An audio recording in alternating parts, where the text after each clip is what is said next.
Why you wouldn't last a day in medieval times. Welcome, dear listener, as you lay there, your body cushioned by your bed, the soft glow of the moonlight slipping through the curtains. Let your mind wander into the realm of history, to an era of knights, castles, lords, and serfs, a time of intense hardship and remarkable innovation. This is the Middle Ages, spanning from the 5th to the 15th century, starting with the fall of the Western Roman Empire. Tonight, we explore why you, a modern individual, would find it nearly impossible to last a single day in this era. Imagine a landscape dotted with grand castles, their stone walls tall against the sky, and villages of thatched-roof cottages with chimneys puffing smoke. See nobles in fine silks, peasants in simple clothes, monks in solemn robes. Hear the blacksmith's hammer, the lowing of cows, the bustle of the market. Life in this era was far from romanticized. It was a period of great struggle and adversity.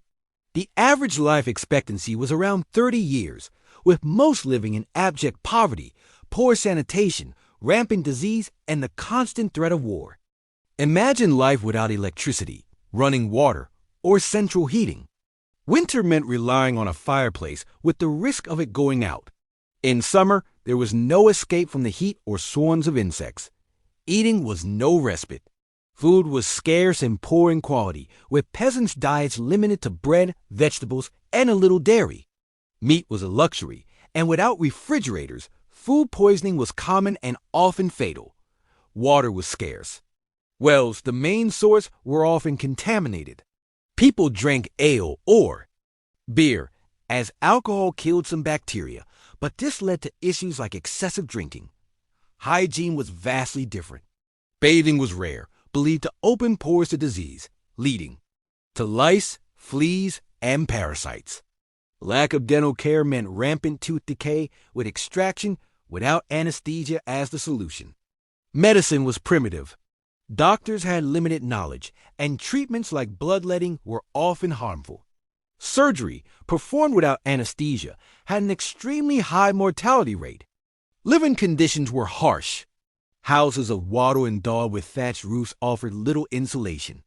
Winters were cold, with most huddling around a smoky hearth for warmth. Homes were single rooms used for cooking, eating, and sleeping, with entire families sharing a straw bed. Privacy was virtually unheard of, a stark contrast to modern comforts. Sanitation was shocking. Without bathrooms, chamber pots were emptied on the streets, waste flowing into rivers used for drinking. This caused rampant diseases like dysentery and the plague. Personal hygiene was minimal. Most bathed rarely, often in rivers or bathhouses that bred bacteria. Strong odors were common, masked only by herbs and flowers. The average diet was bread, cheese, and ale. Meat was rare, and fresh fruits and vegetables were uncommon. Malnutrition was widespread due to a lack of essential vitamins and nutrients. Yet, there were moments of joy, often around religious holidays and feasts. Music and dance in village squares offered a much-needed escape from daily hardships. Take a moment to appreciate modern comforts like hot showers, warm beds, and fresh meals. The Middle Ages were a time of cultural growth, but also immense struggle, a testament to human resilience. Life in the Middle Ages was dictated by the sun, determining when you woke, worked, and slept. Without electricity, daylight was precious, used for vital chores and tasks. Medieval folk rose at dawn, signaled by a rooster or church bell, dressing in simple tunics of coarse wool, linen, or hemp. The wealthy wore finer, dyed clothes, but most peasants went barefoot. Breakfast was frugal: bread, cheese, and if lucky, cold meat or fish, washed down with ale or wine. Water was often unsafe, so even children drank low-alcohol beverages. Peasants worked the Lord's land, plowing, sowing, tending animals, and harvesting from dawn to dusk. Even children contributed, making the labor backbreaking and relentless. Craftsmen like blacksmiths, bakers, and weavers worked in shops or market stalls, their products essential, but their work dangerous. Accidents and fires posed constant risks. Nobles and knights managed estates, administered justice, trained for war, and engaged in politics. Their days, filled with meetings and decisions, resembled those of a modern CEO. Supper, the main meal, was a hearty stew of meat, vegetables, and grains. The wealthy enjoyed roasted meats and exotic spices. After supper, people gathered around the hearth for stories and games. Beds were simple, often straw with a blanket. Only the wealthy had wooden bedsteads and feather pillows. At night, silence was broken only by owls or wolves, with no modern hum of lights or cars. Spare a thought for medieval ancestors. Their lives were hard, yet they worked, laughed, and loved like us. Their world, though, was vastly different, with few comforts. The medieval marketplace was a sensory overload, the economic center where merchants and craftsmen sold wares. Vendors' cries, cart clatters, and livestock lowing mixed with the scent of bread and unwashed bodies. Goods ranged from foodstuffs like bread and cheese to clothing and tools. Currency was rare, so bartering was common. A craftsperson might trade a tool for grain or shoes. Medieval food wasn't all gruel. Grains like barley, oats, rye, and wheat made bread, porridge, and ale staples. Vegetables like cabbages and onions, and fruits like apples were common, but meat was rare. Food and water were prepared in unsanitary conditions, with no knowledge of bacteria. Contaminated wells and rivers and lack of refrigeration led to frequent disease outbreaks. Diseases like dysentery and cholera. In addition to the marketplace, the other bustling center of activity in the medieval village would have been the manor, home to the local lord.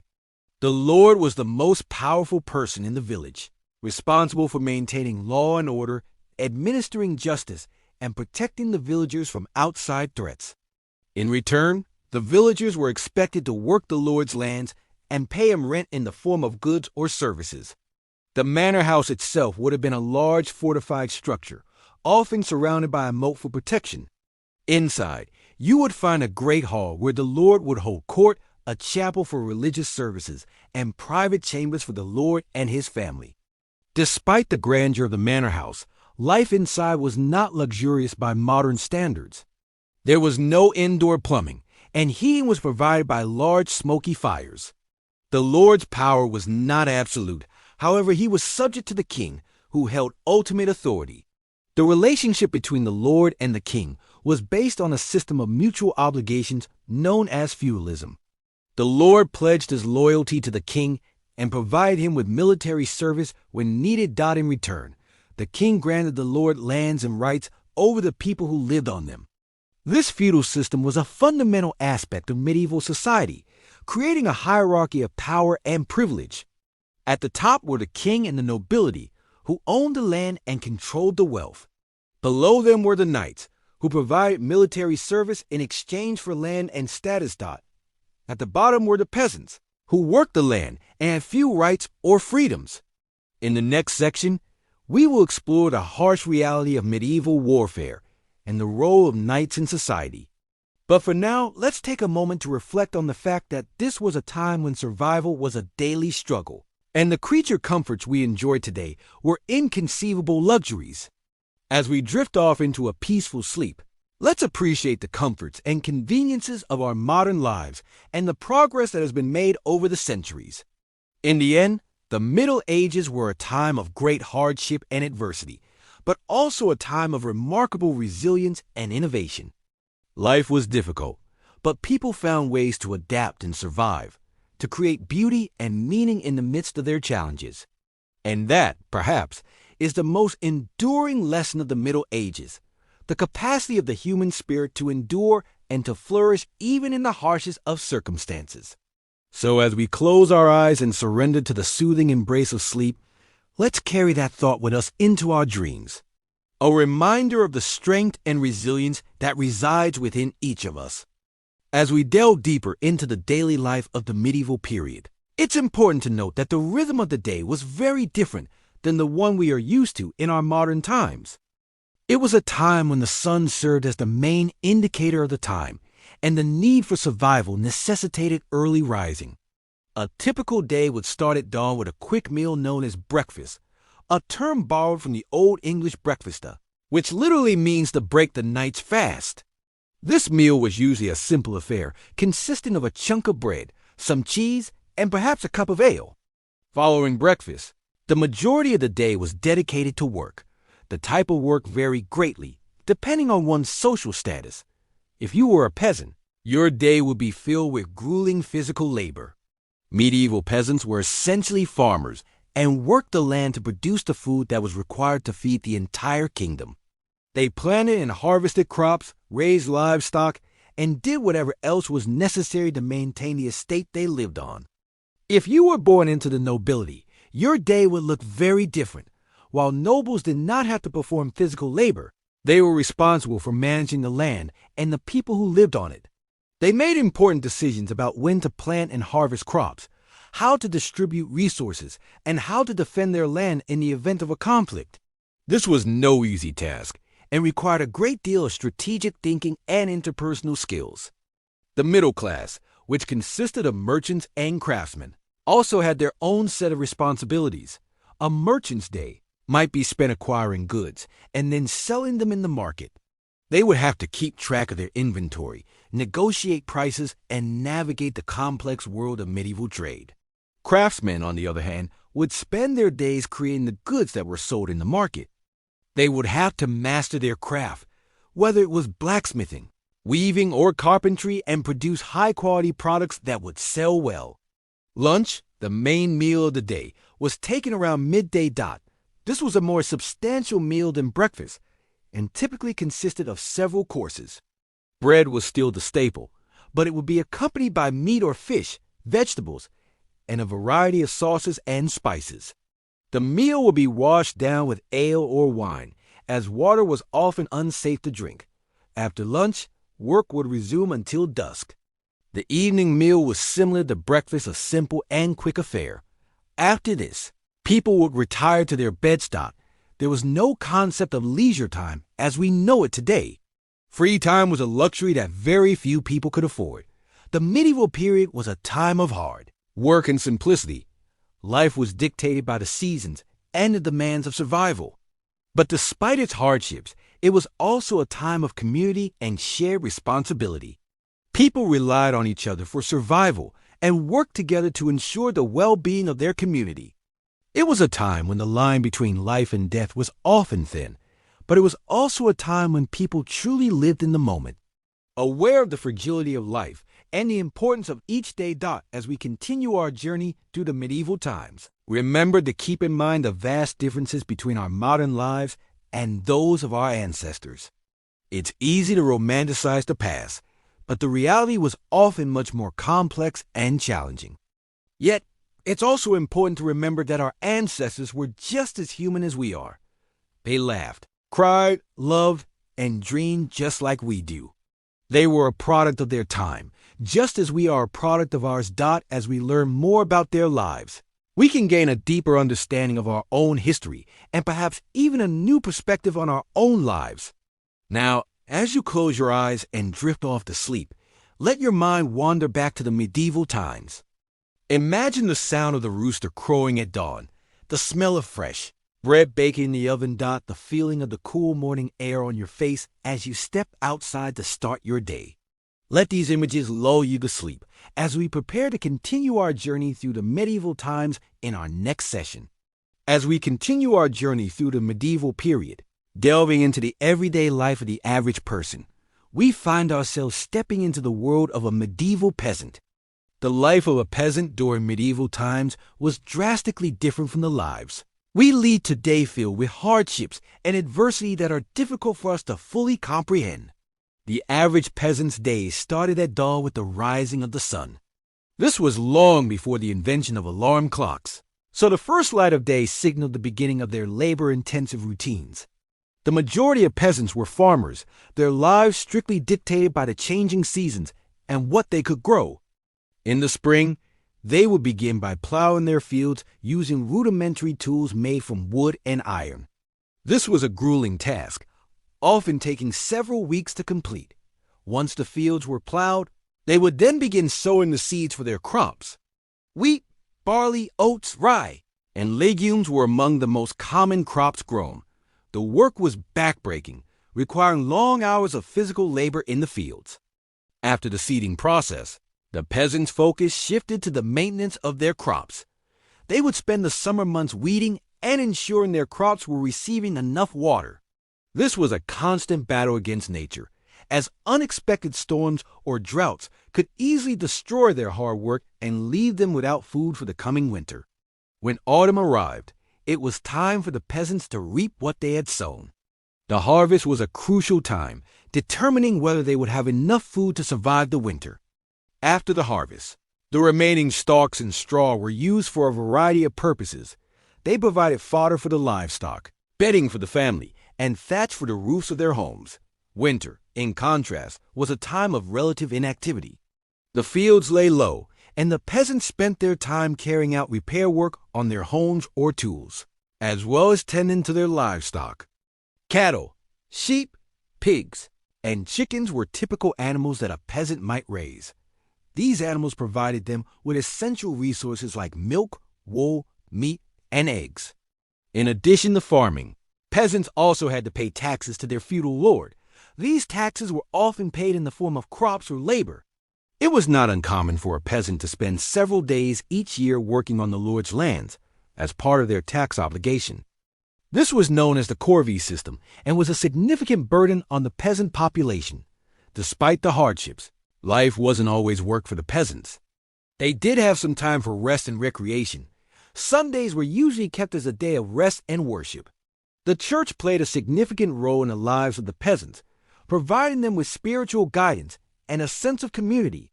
Festivals and holy days also gave them a chance to take a break from their labor and celebrate with their friends and neighbors. Marriages and births were cause for celebration, and even the harshness of winter brought with it the joy of Christmas festivities. Music and dance were popular forms of entertainment, and despite their difficult lives, the peasants found ways to express their creativity and joy. However, the life of a peasant in medieval times was undoubtedly difficult. The physical labor was intense, the diet was poor, and the living conditions were often cramped and unsanitary. Illness and disease were common, and the average life expectancy was significantly lower than it is today. Despite these conditions, the medieval peasant was a resilient individual. They adapted to their circumstances, found joy in the simple pleasures of life, and formed close-knit communities that helped them survive.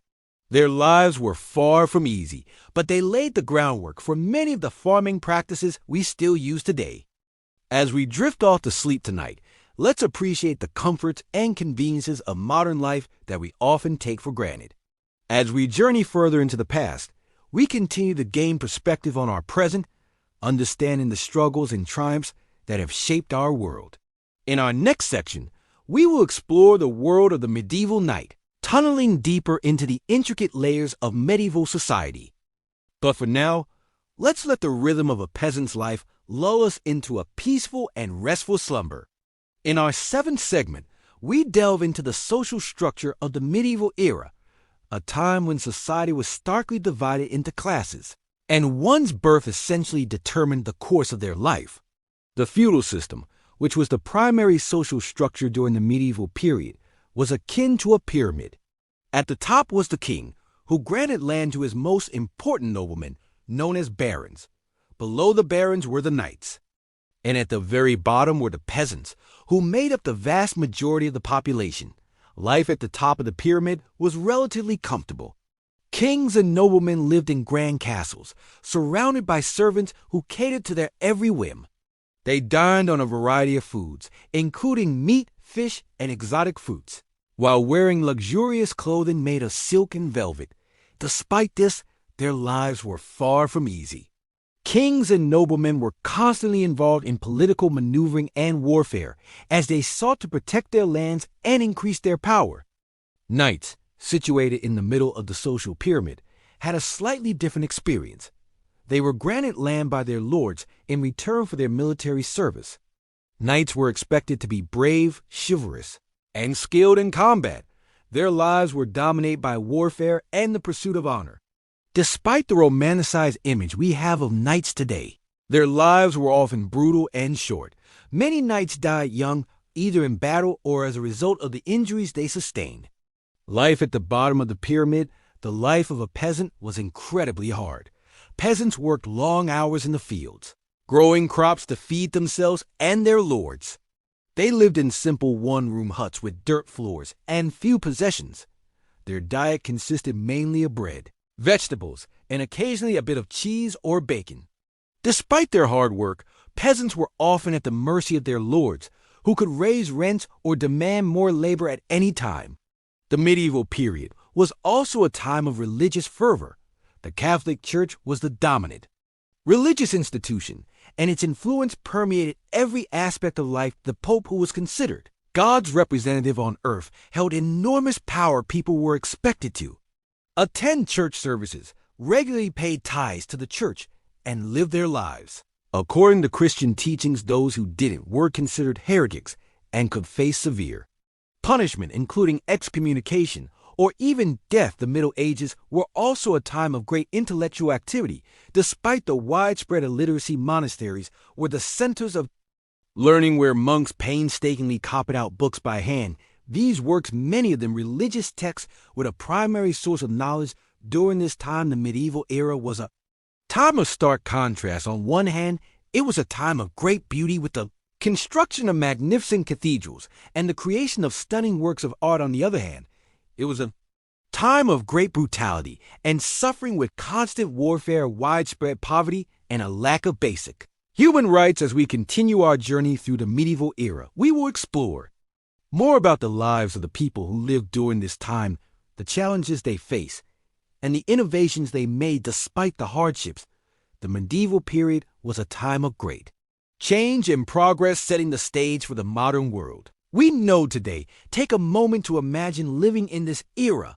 The sounds of the marketplace, the smell of the earth after a day in the fields, the taste of simple hearty food after a hard day's work. As you do, let the stress and worries of your day fade away, replaced by a feeling of peace and tranquility. Let us continue our in-depth exploration into the daily life of the medieval period.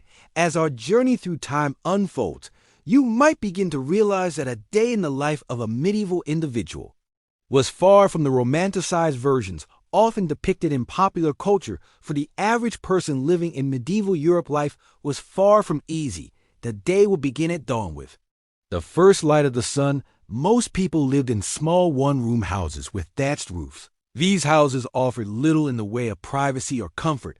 The floor was typically made of dirt, and the only furniture would be a rough honeyed table and benches in the corner.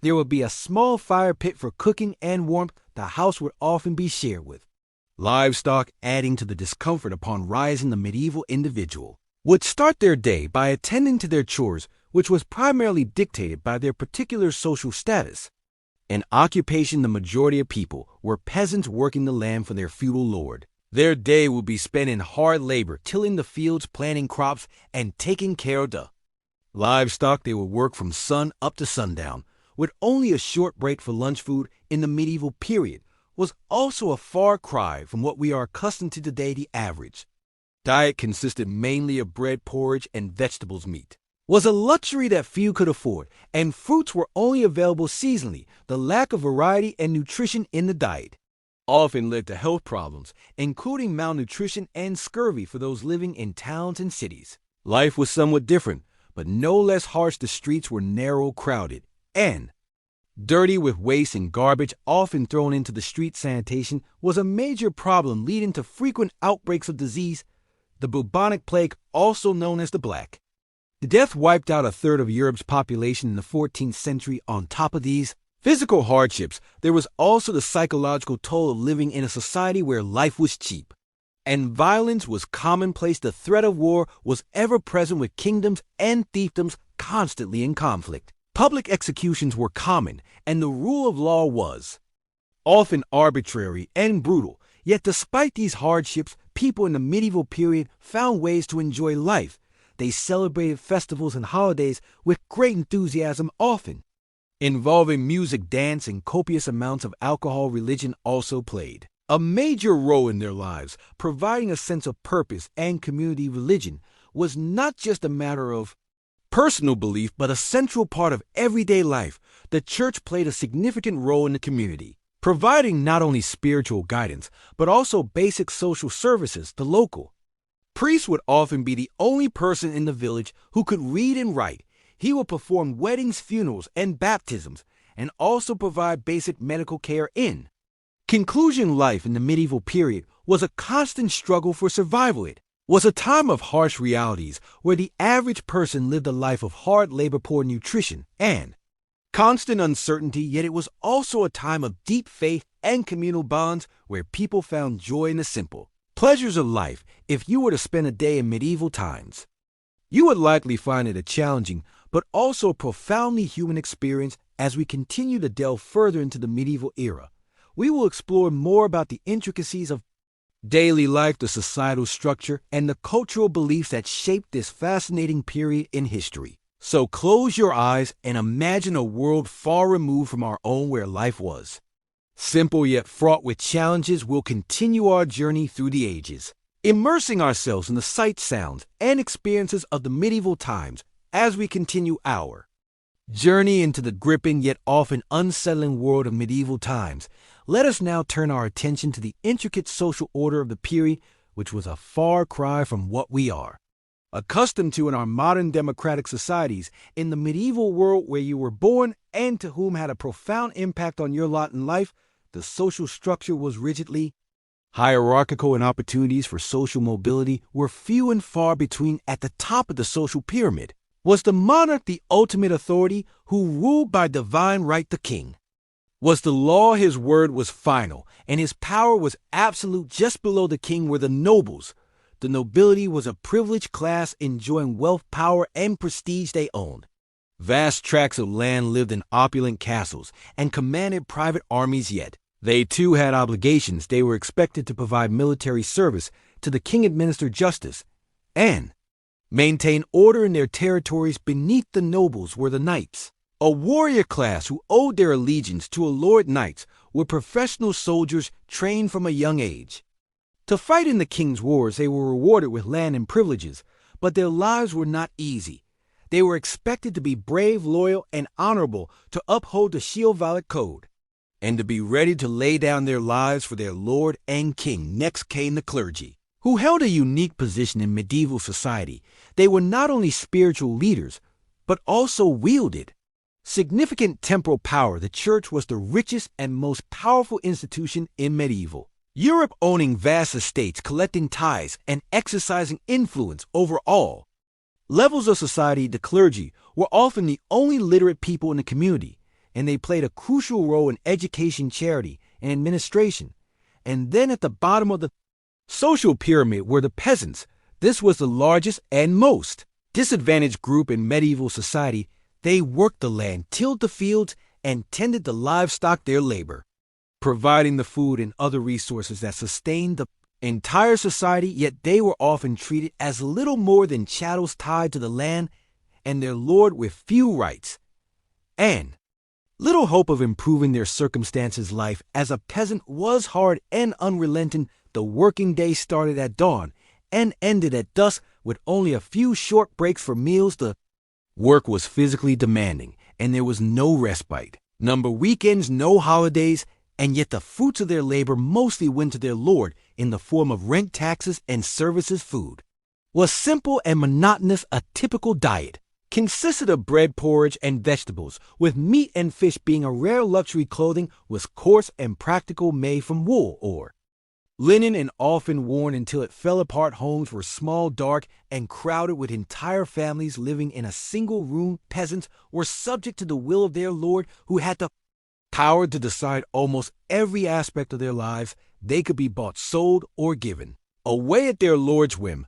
They were subject to harsh punishments for any transgressions, real or imagined, and they had little recourse to justice, as the legal system was heavily biased in favor of the nobility. Despite these hardships, the peasants were not entirely without agency.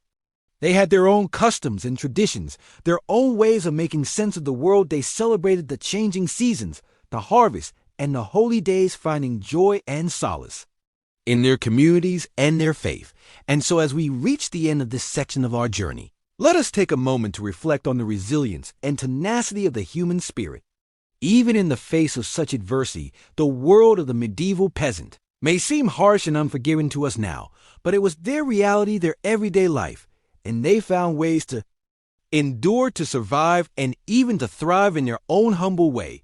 So as you drift off to sleep, let the echoes of their lives, their struggles, and their triumphs lull you into a deep, peaceful slumber filled with dreams of a time long past, yet not entirely forgotten. And remember, as the dawn of a new day breaks, that we too have our challenges, our struggles, and our triumphs, and that we too are part of the great tapestry of human history, every bit as complex, as vibrant, and as fascinating as the world of the medieval times. Good night as we continue on our journey through the Middle Ages. Let's shift our focus to the daily life of the common people. It's easy to imagine the glamorous knights and the grandeur of the lofty castles, but the reality of medieval times was often far from this romanticized vision. To truly understand the challenges of this era, we must delve into the life of the everyday folk, formed the backbone of medieval society. The majority of people in the Middle Ages were peasants, and their daily lives revolved around hard work. They lived in small villages and worked on the land growing crops or rearing animals. The day began at dawn with the crowing of the rooster. The life of a peasant was dictated by the sun and the seasons. In the winter months, when there was less daylight, they would rise later, but in the summer, they would often be up before sunrise, getting ready for a long day of toil in the fields. Their homes were simple, usually 1 or 2 room structures, made of wood or wool, endured a mixture of mud, straw, and manure. The floor was typically a compacted earth, and there was a hole in the roof to let out smoke from the fire. Furniture was minimal and crude, and they slept on straw pallets covered with skins or coarse cloth. A peasant's home was also the place where they would eat, sleep, and work on their craft, be it weaving, brewing, or blacksmithing. Work was relentless for the medieval peasant. Their primary responsibility was to produce food. They would plow, sow seeds, and harvest crops. They also took care of animals, milked cows, made cheese, and collected eggs. In addition to this, they were also responsible for building and repairing their homes and tools. Every member of the family, including children, was expected to contribute in some way beyond their grueling work. Peasants also had obligations to their lord in return for the right to live on and work a piece of land. They owed their lord a certain number of days' labor each year. This was called the corv and could include tasks like building roads, bridges, and fortifications, or harvesting the lord's crops. The diet of a medieval peasant was simple and monotonous. They ate a lot of bread, usually made from rye or barley, as well as vegetables like cabbage, beans, onions, and peas. Meat was a rare luxury and was typically reserved for special occasions. Instead, they often ate fish, which they could catch themselves in the local rivers or streams. Their drink was usually ale or beer, as water was often unsafe to drink. Despite the hardship, there were moments of joy and community in a peasant's life. They celebrated the changing of the seasons, the harvest, and religious holidays with feast, music, and dance. These moments of mirth and merriment provided a much-needed break from the monotony of their everyday life. However, the life of a medieval peasant was fraught with uncertainty. Crop failure due to bad weather or pests could lead to famine, and even in good times, the threat of disease was ever present. Without modern medicine, a simple infection could become deadly. Moreover, the constant threat of war loomed over their heads. If their village was in the path of an advancing army, they could lose everything. In understanding the life of the medieval peasant, we can appreciate the immense challenges they faced. Their existence was often brutal and short, yet they endured, and their labor laid the foundation for the society we know today. As we close this section, let's take a moment to reflect on the resilience of these humble folk who toil from dawn till dusk, and whose stories are often overshadowed by the grand tales of knights and kings. In medieval times, the majority of the populace were serfs, a type of peasant who worked the land. The very land they toiled on was owned by a lord, who in turn owed allegiance to a higher lord, and so on up to the king. A serf's life was one of relentless labor, and their daily existence was dictated by the changing seasons and the demands of their lord. They would start their day at the crack of dawn, with the first light of day serving as their alarm clock. Their day would begin with feeding their animals, which often included Cows, sheep, and chickens, the animals were vital to a serf's livelihood, providing milk, wool, eggs, and occasionally meat. Following this, the serfs would head to the fields depending on the time of year. They might be sowing seeds, harvesting crops, or plowing the fields. These tasks were physically demanding and involved hours of backbreaking work, often under the harsh elements. There were no weekends or holidays for a serf. Their work was never truly done. After a long day in the fields, the serfs would return home. Their homes were simple, one-room structures often shared with their animals. There was no glass in the windows. The floors were made of hard-packed earth, and the only furniture would be a rough wooden table and stools. Dinner would be a simple affair, consisting of dark bread made from a type of grain called rye and a thin soup made from vegetables grown in their garden. Meat was a rarity save for special occasions. They would eat their meal by the light of a tallow candle made from animal fat. Despite the hardships of their daily life, serfs found joy in simple pleasures. They would often sing songs while they worked in the fields, a practice that helped to lighten the load of their labor. On Sundays, they would attend church, a mandatory requirement, but also a chance to socialize with their neighbors. However, the life of a serf was not just hard work. They were subject to the whims and wishes of their lord. If their lord decided to go to war, the serfs were expected to fight. This was a dangerous proposition, as they often lacked proper training and equipment.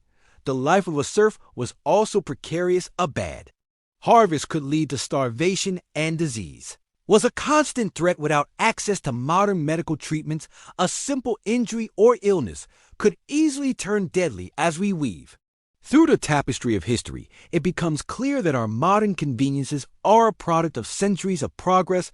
The next time you find yourself longing for the simplicity of a bygone era, consider the serfs of medieval times. Their lives were anything but simple, filled with hard labor, constant uncertainty, and a lack of basic comforts. In the next section, we will delve deeper into the social hierarchy of medieval times and explore the lives of the lords and ladies. But for now, let the sound of my voice and the images of medieval life lull you into a peaceful sleep.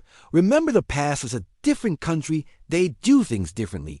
There, as we journey through history, we gain a greater appreciation for the comforts and conveniences of our modern world. So close your eyes, take a deep breath, and let the stories of the past guide you into dreamland. Good night. As we continue our exploration of the medieval period, we find ourselves in the heart of medieval society. The village. These communities were not just clustered homes, but intricate systems of survival and cooperation, bound by a shared necessity to work the land and serve the lord of the manor. The typical medieval village was a collection of families living in close proximity to each other, with houses built from local materials. In England, these would usually be wool and daub constructions, walls woven from pliable branches and covered in a mixture of clay, straw, and animal dung. The roofs were thatched using reeds or straw, and a hole in the roof would allow smoke from the fire to escape. The houses were small and dark with few windows due to the expense of glass. Life began early in the village, with the cockscrow signaling the start of another day of labor. The majority of the villagers were serf individuals who were tied to the land and had to provide labor services to the lord of the manor. These services varied but typically included plowing the lord's fields, harvesting his crops, and maintaining his roads and fences. In return, the serfs were allowed to work their own strips of land to produce food for their families. The medieval diet was far from the varied and balanced meals we enjoy today. Most peasants subsisted on a diet of bread, cheese, and vegetables, with meat being a rare treat. It was often safer to drink than water, as the brewing process killed off bacteria. However, it was weak and not the intoxicating beverage we might imagine. Children would have drunk it as well as adults, and it would have been consumed throughout the day. The life of a serf was not just hard labor. However, there were times of celebration and relaxation, such as the end of the harvest, when villagers would feast and dance. The church also provided a structure of festivals and holy days which offered a break from the toil of everyday life. These occasions would be eagerly anticipated, with villagers indulging in food, drink, and merriment. However, medieval villagers lived with the constant threat of disease. The unsanitary conditions in which they lived made them ripe for outbreaks of illness, the Black Death which swept across Europe in the 14th century wiped out entire villages, leaving fields untended and livestock roaming free. The lack of medical knowledge and the belief in supernatural causes for diseases made these outbreaks all the more deadly. Despite the hardships, there was a sense of community. Within the village, everyone had a role to play and was dependent on their neighbors for survival. The shared experiences of work, celebration, and adversity created strong bonds. Between villages, they supported each other through difficult times and shared in each other's joys and sorrows. However, this sense of community also had a darker side. Villagers were suspicious of outsiders and anything that deviated from the norm. This fear of the unknown could lead to accusations of witchcraft and other forms of supernatural mischief. These accusations could have dire consequences, with those accused often being ostracized, tortured, or even killed. As we delve deeper into the realities of life in the medieval period, it becomes clear that surviving in these times required strength, resilience, and a strong sense of community. It was a time of hard work and hardship, but also one of shared experiences and communal ties. Life in a medieval village was not for the faint of heart, but for those who could bear the toil and danger. It was a life lived to the rhythm of the seasons and the demands of the land. So as we continue our journey through the medieval period, let's remember the serfs and their struggles and appreciate the relative comfort and safety of our own lives. As we continue to weave our way through the fabric of medieval life, we find ourselves at the heart of a bustling medieval town. The air is filled with the chatter of towns folk, the clanging of the blacksmith's hammer, and the distant hum of a lute. The streets, narrow and winding, aligned with timber-frame houses. These structures lean precariously over the street, their second stories jutting out over the first in a way that seems to defy gravity. The overhanging upper floors were designed this way to maximize living space without encroaching on the street below, a clever solution to the problem of limited urban space. Most houses in a medieval town were multifunctional. The lower floor often served as a workshop or a shop, with the family living in the rooms above. These homes were compact and practical, but they lacked the comforts and conveniences we take for granted today.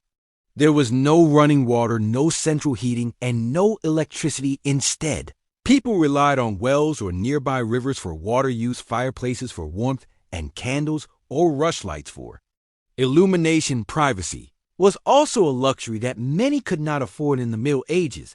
It was common for entire families to sleep in one room, often sharing their quarters with apprentices or servants.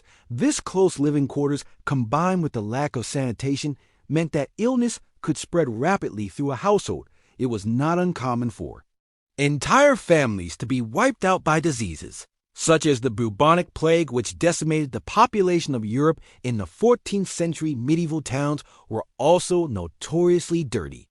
Places without a proper sewage system, waste was often thrown into the street or dumped into rivers. This lack of sanitation, coupled with the close living quarters, made towns a breeding ground for disease. The stench, as you can imagine, was overwhelming. Visitors to medieval towns often commented on the foul smell that permeated the air, a potent mix of sewage, rotting food, and animal waste. And yet, despite these harsh conditions, towns were a hub of activity in the Middle Ages.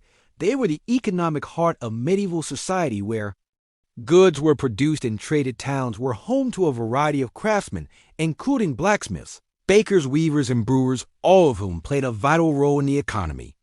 Markets were held regularly, drawing people from the surrounding countryside to buy and sell goods. In addition to their economic function, towns also served as centers of social and political activity. Towns were often fortified with walls and towers, providing protection to their inhabitants in times of war. They were also home to important institutions such as the church and the town hall, which played key roles in the governance and spiritual life of the community. Towns also offer opportunities for social mobility. While the rural peasantry was largely tied to the land, towns people had the chance to amass wealth through trade and craft. This gave rise to a new social class, the bourgeois or middle class, who wielded considerable economic power. However, life in medieval towns was not all work. There were also opportunities for leisure and entertainment. Fairs and festivals were common, providing a chance for people to socialize and enjoy themselves. Music, dance, and theater were popular forms of entertainment, and taverns were a favorite gathering place for townsfolk. But as we drift away from the hustle and bustle of the town, remember that while life in the Middle Ages was undoubtedly challenging, it was not without its moments of joy and celebration. Despite the hardships, people found ways to carve out meaningful lives, to find happiness, and to dream of a better future, an enduring testament to the resilience of the human spirit.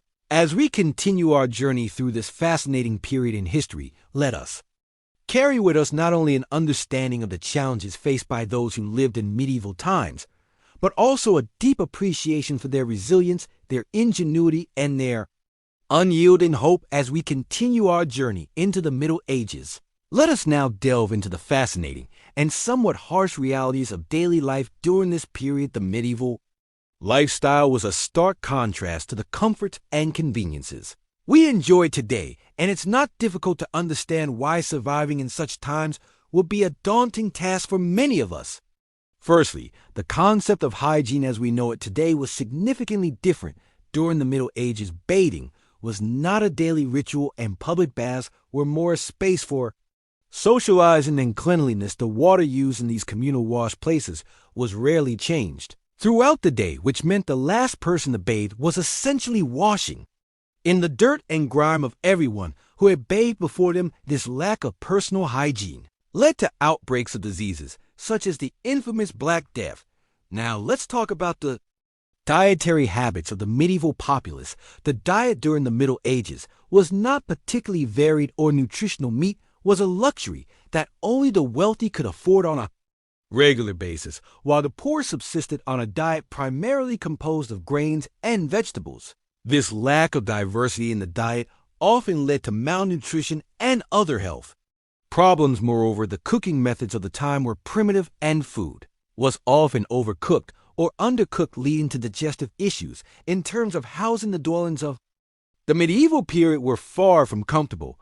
The majority of the population lived in small, cramped cottages made from wool and daub. These structures were poorly insulated, making them freezing cold in the winter and stiflingly hot in the summer. Additionally, these houses lacked proper ventilation, resulting in a smoky, stuffy atmosphere from the cooking fires. Furthermore, the role of women in medieval society was vastly different from what it is today. Women were largely confined to the domestic sphere, and their duties revolved around raising children and managing household chores. They had very little autonomy or rights, and could not own property or hold positions of power. This lack of independence and self-determination would undoubtedly be a shock to the modern sensibilities. The concept of entertainment, too, was vastly different in the Middle Ages. Without the luxury of technology, people had to find amusement in simpler, more physical activities. These included sports like archery and wrestling, as well as communal events like fairs and feasts. However, these forms of entertainment often carried risks of injury or even death, especially in events such as jousting tournaments. Religion played a central role in medieval life, and the church held a great deal of power and influence. Daily life was governed by religious observances and rituals, and any deviation from the church's teachings was viewed with suspicion and often met with severe punishment. This rigid adherence to religious doctrine often stifled intellectual and scientific progress. In terms of employment, most people in the Middle Ages worked in agriculture. The work was grueling, and the hours were long, often from sunrise to sunset. There was no concept of weekends or holidays, and workers were expected to toil endlessly for their survival. This level of physical labor would be unfamiliar and likely unbearable to many of us today. Lastly, the medical practices of the Middle Ages were rudimentary at best. Doctors had a limited understanding of the human body and diseases, and their treatments often involved bloodletting or the use of leeches. There were no antibiotics or painkillers, and surgery was a risky endeavor, often resulting in death. As we navigate through the realities of medieval life, it becomes clear that the hardships and challenges of this era would make survival incredibly difficult for those accustomed to modern conveniences. The next time you find yourself longing for the simplicity of the good old days, remember the trials and tribulations of the people who lived during the Middle Ages and take a moment to appreciate the comforts and conveniences of our modern world. As we continue our exploration of history, we uncover more about the human spirit and resilience, and perhaps gain a deeper appreciation for our own times as we continue our journey through the Middle Ages. Let's explore the daily life of a commoner. A stark contrast to the knights and nobility we've previously discussed. Imagine waking up with the first light of day, the air still cool and crisp to the ruler's crow echoing across the village. A simple straw mattress would act as your bed, and your blanket might be a rough spun woolen cloth. The house most likely will be a single room shared by your entire family. The walls formed of wool and door-woven sticks filled in with a mixture of mud, straw, and dung. Hardly offered much insulation from the cold or the noise of the village. Waking up, your first task of the day will be to tend to the animals. This could include milking the cows, feeding the chickens, and letting the pigs out to forage. These animals were crucial to the survival of your family, providing food, milk, and even clothing. As such, they were often treated with a level of respect and care that might seem unusual to modern sensibilities. Next, you would turn to the day's chores. If you were a man, this might involve working in the fields, planting or harvesting crops depending on the season. You might also spend time chopping wood for the fire, mending fences, or repairing tools. If you were a woman, your day would be filled with tasks such as spinning wool into yarn, weaving cloth, cooking meals, and tending to the children. The work would be hard, with little time for rest. Lunch, often just a chunk of bread and some cheese, would be eaten in the fields or by the fireside. The afternoon would bring more chores, more work in the fields, perhaps a trip to the village well for water, or a visit to the local mill to grind grain into flour. As the sun began to set, the village would come alive with the sounds of evening.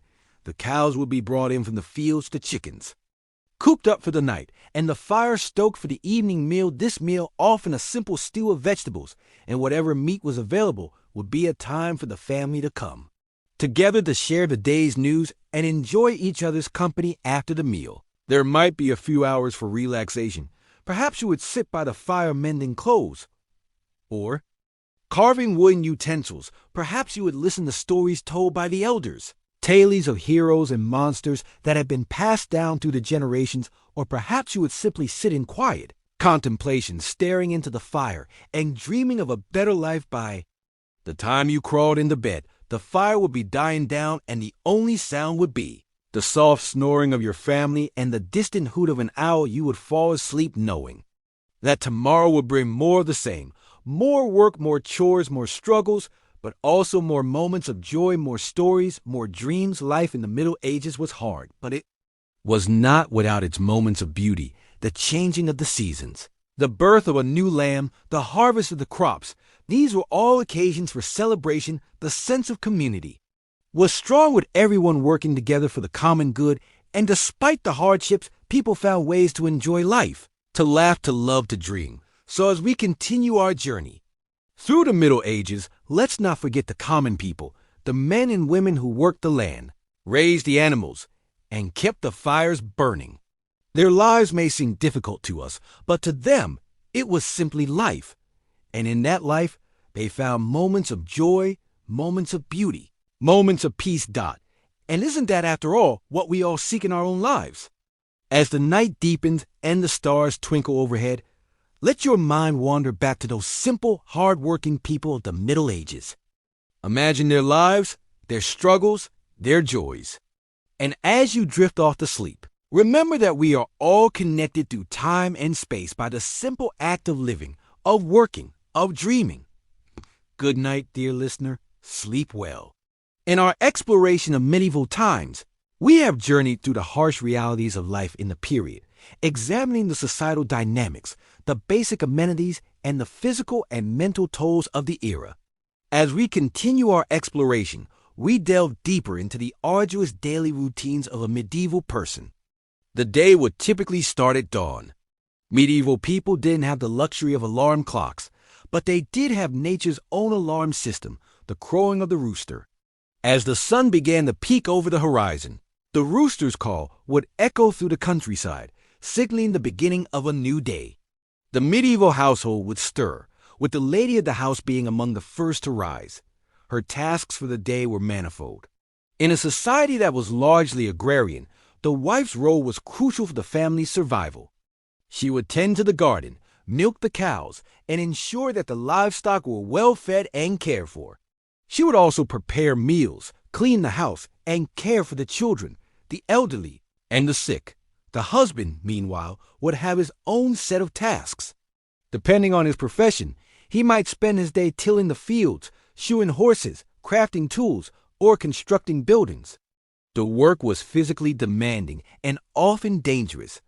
There were no safety regulations to protect workers, and accidents were common. Children in the Middle Ages did not have the luxury of a carefree childhood.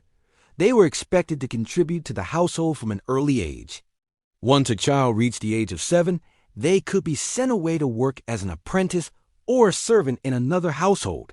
The concept of childhood as a time of innocence and play is a relatively modern idea.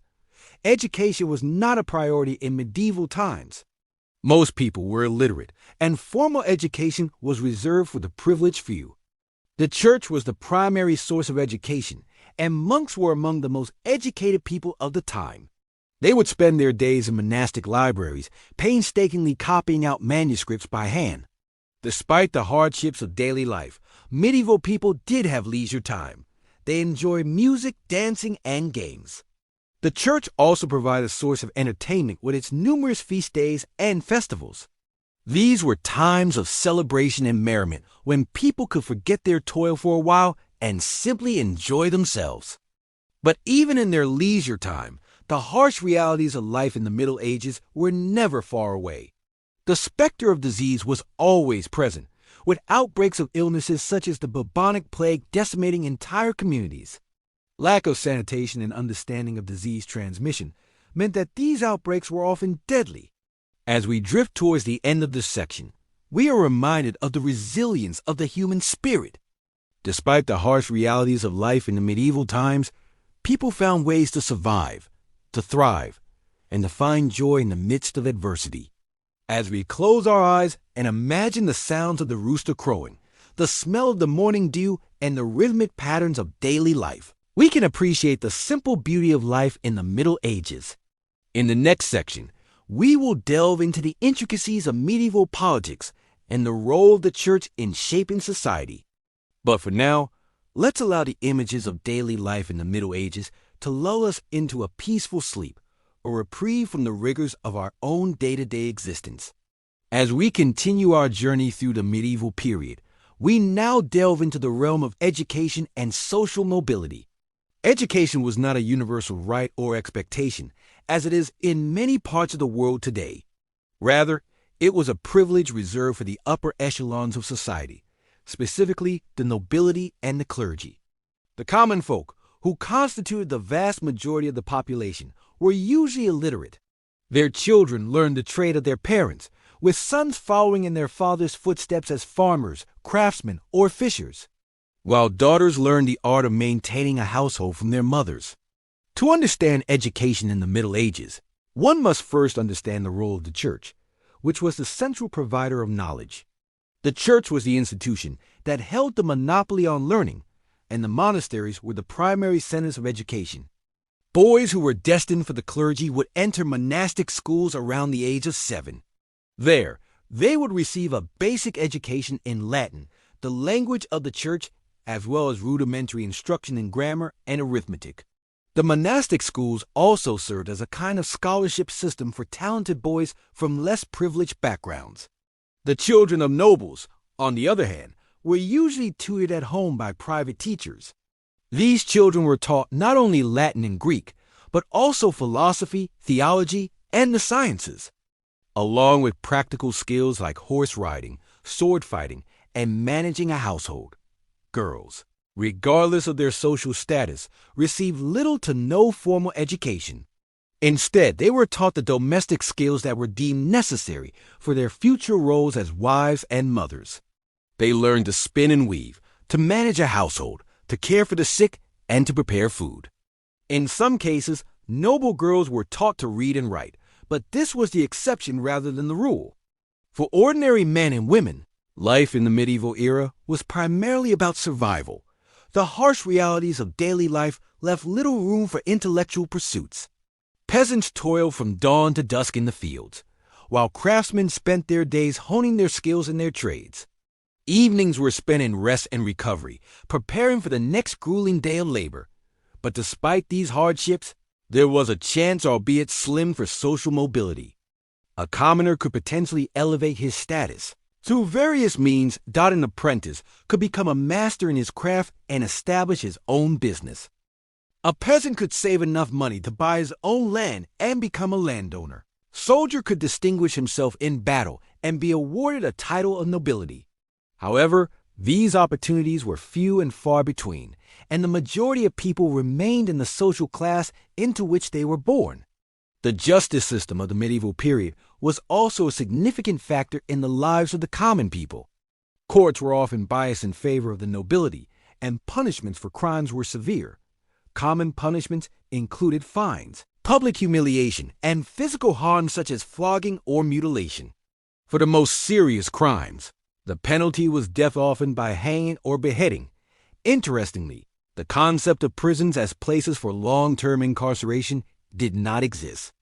Prisons were mainly used to hold people awaiting trial or punishment. This was in part due to the fact that the state did not want to bear the cost of housing and feeding prisoners for extended periods of time. Also, the harshness of medieval punishments was believed to act as a deterrent to crime. In conclusion, a day in medieval times was fraught with challenges and hardships. It was a time when survival often took precedence over education and personal growth, when opportunities for social mobility were rare, and when justice was often harsh and biased. But despite these difficulties, the people of the medieval period showed remarkable resilience, ingenuity, and tenacity, qualities that have shaped the course of human history and continue to influence our world today. As we wrap up this section of our journey, let your mind absorb this rich tapestry of life in the medieval era, and let it guide you into a deep and peaceful sleep. As our journey through the medieval era continues, let us not forget the significance of religion during this time. Indeed, the religious aspect of life in the Middle Ages dominated much of the social, cultural, and political landscape. The church wielded considerable power, influencing not just spiritual matters, but also the daily life of ordinary people. To understand the Middle Ages, we must understand the church's role in this period. The church during the Middle Ages was the single largest unified organization in Europe. It was the preserver of scholarship and literacy during a time when much of Europe was in disarray. Monasteries scattered across the continent became the centers of learning and education. Monks hand-copied books in the scriptoriums, preserving ancient texts of knowledge that might otherwise have been lost. The church's influence was not limited to spiritual matters. It extended into the realms of art and culture, politics, and even war. In the labyrinth of medieval society, the church provided order and structure. It was the institution that touched every aspect of daily life. The church dictated the calendar, marking the year with religious festivals and holy days. It provided welfare for the poor and needy, ran schools and hospitals, and even served as the primary legal institution. Ecclesiastical courts, overseen by the church, dealt with a wide range of issues, from marriage and inheritance disputes to criminal cases. The church was also deeply intertwined with politics. Monarchs and nobles vied for the church's favor, seeking its endorsement to legitimize their rule. The Pope, as the head of the church, held considerable power, often acting as a mediator in disputes between kingdoms. The church also had its own territories and armies, and it was not uncommon for it to be involved in military conflicts. In the spiritual domain, the church held a monopoly over salvation. The doctrine of the time held that there was no salvation outside the church, and this belief had a profound impact on people's lives. The fear of eternal damnation was a powerful motivator, compelling individuals to adhere to the church's teachings and participate in its rituals. Daily life was intertwined with the rhythms of the liturgical calendar, with regular attendance at Mass, confession, and other sacraments. However, life in the Middle Ages was not entirely dominated by piety and devotion. There was also room for merriment, celebration, and even a bit of irreverence. Medieval people had their festivals and feasts, their dances and games. The church may have disapproved of some of these activities, but it was often powerless to stop them. The church might have dominated the landscape, but it did not completely control the hearts and minds of the people. And yet, the church was not a monolithic entity. It was marked by divisions and conflicts, both internal and external. There were disputes over doctrine, power struggles within the hierarchy, and conflicts with secular authorities. The church faced challenges from heretical movements such as the Cathars and the Lollards, who questioned its teachings and authority. The church also faced criticism for its wealth and corruption, leading to calls for reform. Despite these challenges, the church remained a powerful and influential institution throughout the Middle Ages. It provided a sense of stability and order in a chaotic world, offering hope, comfort, and the promise of salvation. It was a source of authority, education, and welfare, deeply ingrained in the fabric of medieval society. So as you lay there, drifting closer to sleep, imagine the tolling of church bells, the chant of monks in the monastery, the hustle and bustle of a medieval fair on a church holiday. Consider the myriad ways in which the church permeated every aspect of life in the Middle Ages. And as you close your eyes and surrender to sleep, remember that our journey through medieval times continues as we delve deeper into the rich tapestry of this fascinating period. In our exploration of medieval times, we have journeyed through the robust castles, the bustling marketplaces, and the laborious farmlands. We have come to understand the intricate social structures and the profound importance of religion. Now, as we delve into the third section of our journey, let us turn our attention towards the challenging daily routines and the fascinating culture of these ancient times. Imagine waking up with the sunrise, the light seeping through the narrow slits that serve as windows in your modest wooden home. Your bed would not be the plush comfort that we are accustomed to today. It would likely be a hard straw mattress, perhaps shared with other members of your family. The very concept of privacy, as we understand it today, did not exist in the same form during the medieval period, particularly for those of the lower classes. As you rise from your bed, you would need to tend to your animals. Chickens would need to be fed, cows milked, and horses groomed. This would not be a task to be taken lightly, as these animals represented a vital source of food and livelihood. They would provide you with eggs, milk, and meat, and their manure would be used to fertilize your fields. Breakfast, if you were fortunate enough to have it, would consist of a simple fare. Bread, cheese, and perhaps a portion of last night's stew would serve to break your fast. Yet food was often scarce, especially during the winter months. You would need to ration your food carefully to ensure it lasted until the next harvest. Once your initial tasks were completed, it would be time to begin your day's work. If you were a peasant, this would likely involve a long day of physically demanding labor in the fields. You would be expected to plow, sow, and harvest the crops, a task made even more challenging by the primitive tools available at the time. If you were a craftsman, your day would be filled with the meticulous creation of goods. Blacksmiths would labor over hot forges, shaping metal into tools, weapons, and household items. Tailors would painstakingly stitch together garments, while carpenters would construct furniture and buildings. Regardless of your occupation, the workday would be long and arduous. There were no weekends or holidays as we know them today. You would work from dawn until dusk, with only a brief pause for a midday meal. This meal, known as the main meal, would be more substantial than breakfast. It might include a thick stew, a chunk of meat, and perhaps a piece of fruit or a handful of nuts. Despite the hardships, there will be moments of leisure in the medieval times. You might play a game of chess or backgammon, or perhaps engage in a lively dance at a local festival. Music was also an integral part of medieval life, with troubadours traveling from town to town sharing songs and stories. As the day drew to a close, you would return home to prepare for the evening meal. This was usually a more modest affair than the midday meal, often consisting of leftovers or a simple porridge. After the meal, you would gather around the hearth, sharing stories and songs with your family. As the flames flickered and the darkness crept in, you would retire to your straw bed, ready to start the cycle again with the next sunrise. So, as we drift further into the narrative of the medieval times, we can appreciate the stark contrast of our modern conveniences with the rigorous routines of the past. We can marvel at the resilience and resourcefulness of the individuals who navigated through these challenging times. And as we tuck ourselves into our comfortable beds tonight, we can reflect on the lessons we can learn from history and how it shapes our understanding of the present and the future. At the heart of the medieval period, also known as the Middle Ages, was the feudal system. This was a social structure that dictated the roles and responsibilities of every individual within society. At the top of this hierarchy was the king, who was endowed with the right to rule by divine providence. Below the king were the nobles who swore their fealty to him. These included dukes, barons, and earls, the so-called lords of the realm.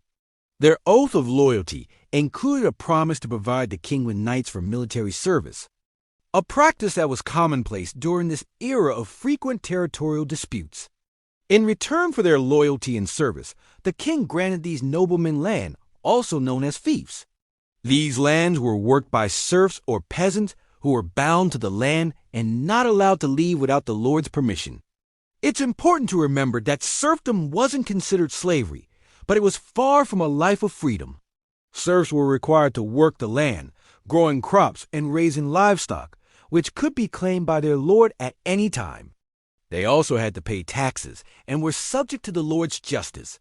The life of a serf was incredibly hard.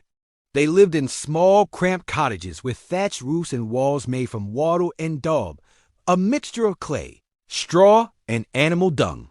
These homes offered little protection from the elements, and during the winter months, they could become unbearably cold. The majority of a serf's time was spent working the fields from dawn until dusk. The work was backbreaking, and there were no weekends or days off. Their diet was poor and monotonous, consisting primarily of pottage, a type of thick soup made from peas, beans, and onions. If they were lucky, they might have some cheese or a bit of bacon to add to their meal. But for most, the diet was vegetarian out of necessity, not choice. It was a time when the saying, "You are what you eat," took on a literal meaning, as malnutrition was rampant, leading to a host of health problems. In contrast, the life of a noble was one of relative luxury. They lived in castles or manor houses, fortified structures that provide protection and comfort. Their diet was varied and plentiful, with meats, fish, fruits, and vegetables regularly on the menu. In addition to their duties to the king, nobles also had responsibilities to their serfs, such as providing protection and ensuring justice was served. However, the application of justice was often skewed in favor of the nobility, with serfs receiving harsher punishments for the same crimes. Medieval society was deeply religious, with the Catholic Church playing a central role in people's lives. The Church dictated the calendar, with numerous saints' days and religious festivals providing a break from the relentless toil of fieldwork. These festivals also provided an opportunity for people to come together as a community, with feasting, drinking, and games. However, the Church also wielded significant power and influence, with bishops and abbots often acting as advisors to the king.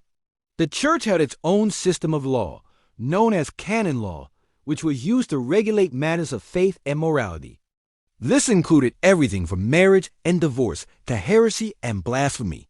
Those found guilty of breaking canon law could face severe punishments, including excommunication, which was a form of social and spiritual death. Yet despite the hardships and challenges of life in the Middle Ages, people found ways to find joy and meaning. Music and dance were important forms of entertainment, with troubadours and minstrels traveling from town to town singing songs and telling stories. Craftsmen took pride in their work, creating beautiful objects from wood, metal, and stone. And while their lives may have been short and often filled with hardship, the people of the Middle Ages also understood the importance of community, family, and faith. As you drift off to sleep, consider the stark contrast of medieval life, the lofty castles and humble cottages, the rich feasts of the nobility and the simple pottage of the serfs, the stern justice of the Lord and the mercy of the church. And remember that while the Middle Ages may seem a harsh and unforgiving time, it was also a period of great change and innovation, laying the foundations for the world we know today. As we delve deeper into the realities of life in the medieval times, we find ourselves in the heart of a bustling town. In contrast to the triumphant castles and serene countryside, these urban areas were crowded, dirty, and filled with the stench of human and animal waste. Sanitation was a concept still centuries away from being understood or implemented. Open sewers ran through the streets, where rainwater was the only method of cleaning. People often tossed their waste out of their windows, adding to the squalor. This was a far cry from the cleanliness and hygiene we enjoy in the modern world. Diseases were rampant and often deadly in these conditions. The Black Death, or the bubonic plague, was the most infamous. It swept through Europe in the 14th century, killing millions. Yet it was far from the only danger. Smallpox, measles, influenza, and typhoid were all common and devastating. Without modern treatments or understanding of disease transmission, medicine was a blend of superstition, herbal remedies, and prayers. The idea of germs and the necessity of cleanliness in preventing illness was simply not understood. In addition to disease, the risk of injury was always present. In a society without safety regulations, accidents were frequent. If you were lucky, you might simply break a bone. If not, you could be maimed or killed. Even if you survived, without proper medical care, you might be left with permanent disabilities. The concept of workers' rights and welfare would not be introduced for many more centuries. Food and drink in the Middle Ages were also vastly different from what we know today. The poor often subsisted on a diet of bread, porridge, and vegetables. Meat was a luxury often reserved for the wealthy. Most people drank ale or beer, as water was often too polluted to drink safely. Though we might romanticize the idea of a hearty medieval feast, the reality was often much more mundane and nutritionally deficient. Religion played a central role in every aspect of medieval life. It influenced law, education, and social structure. The church wielded significant power and could dictate the course of a person's life. Heresy was considered a serious crime, and punishments could be extreme. The concept of religious freedom as we understand it today did not exist. Education was also a privilege of the wealthy. For the poor, life was about survival. Children were expected to work from a young age, often in the same trade as their parents. There were no child labor laws to protect them. Literacy rates were low, and books were expensive and rare. The creation of the printing press in the 15th century would revolutionize access to information. But for the majority of the Middle Ages, knowledge was held by a select few. Women's rights were severely limited during this period. Most women were expected to marry and produce children, often while still in their teens. They had little say in these arrangements, with marriages arranged for political or economic gain. Once married, a woman was expected to obey her husband in all things. Education for women was rare, and the idea of a woman holding power was often met with suspicion and fear. Despite these harsh realities, it's important to remember that people in the Middle Ages were not simply suffering through their lives. They found joy in family, community, and faith. They celebrated with feasts and festivals. They created beautiful works of art and architecture that we still admire today. They love, laugh, and live their lives with the same depth of emotion that we do. Yet as modern individuals, accustomed to a certain standard of living, we would find the Middle Ages a difficult, if not impossible, time to survive. The lack of sanitation, the risk of disease and injury, the limited diet, the strict social hierarchy, and the lack of rights for women and children all make this a time period that we can appreciate for its historical value, but one that we would not want to experience firsthand.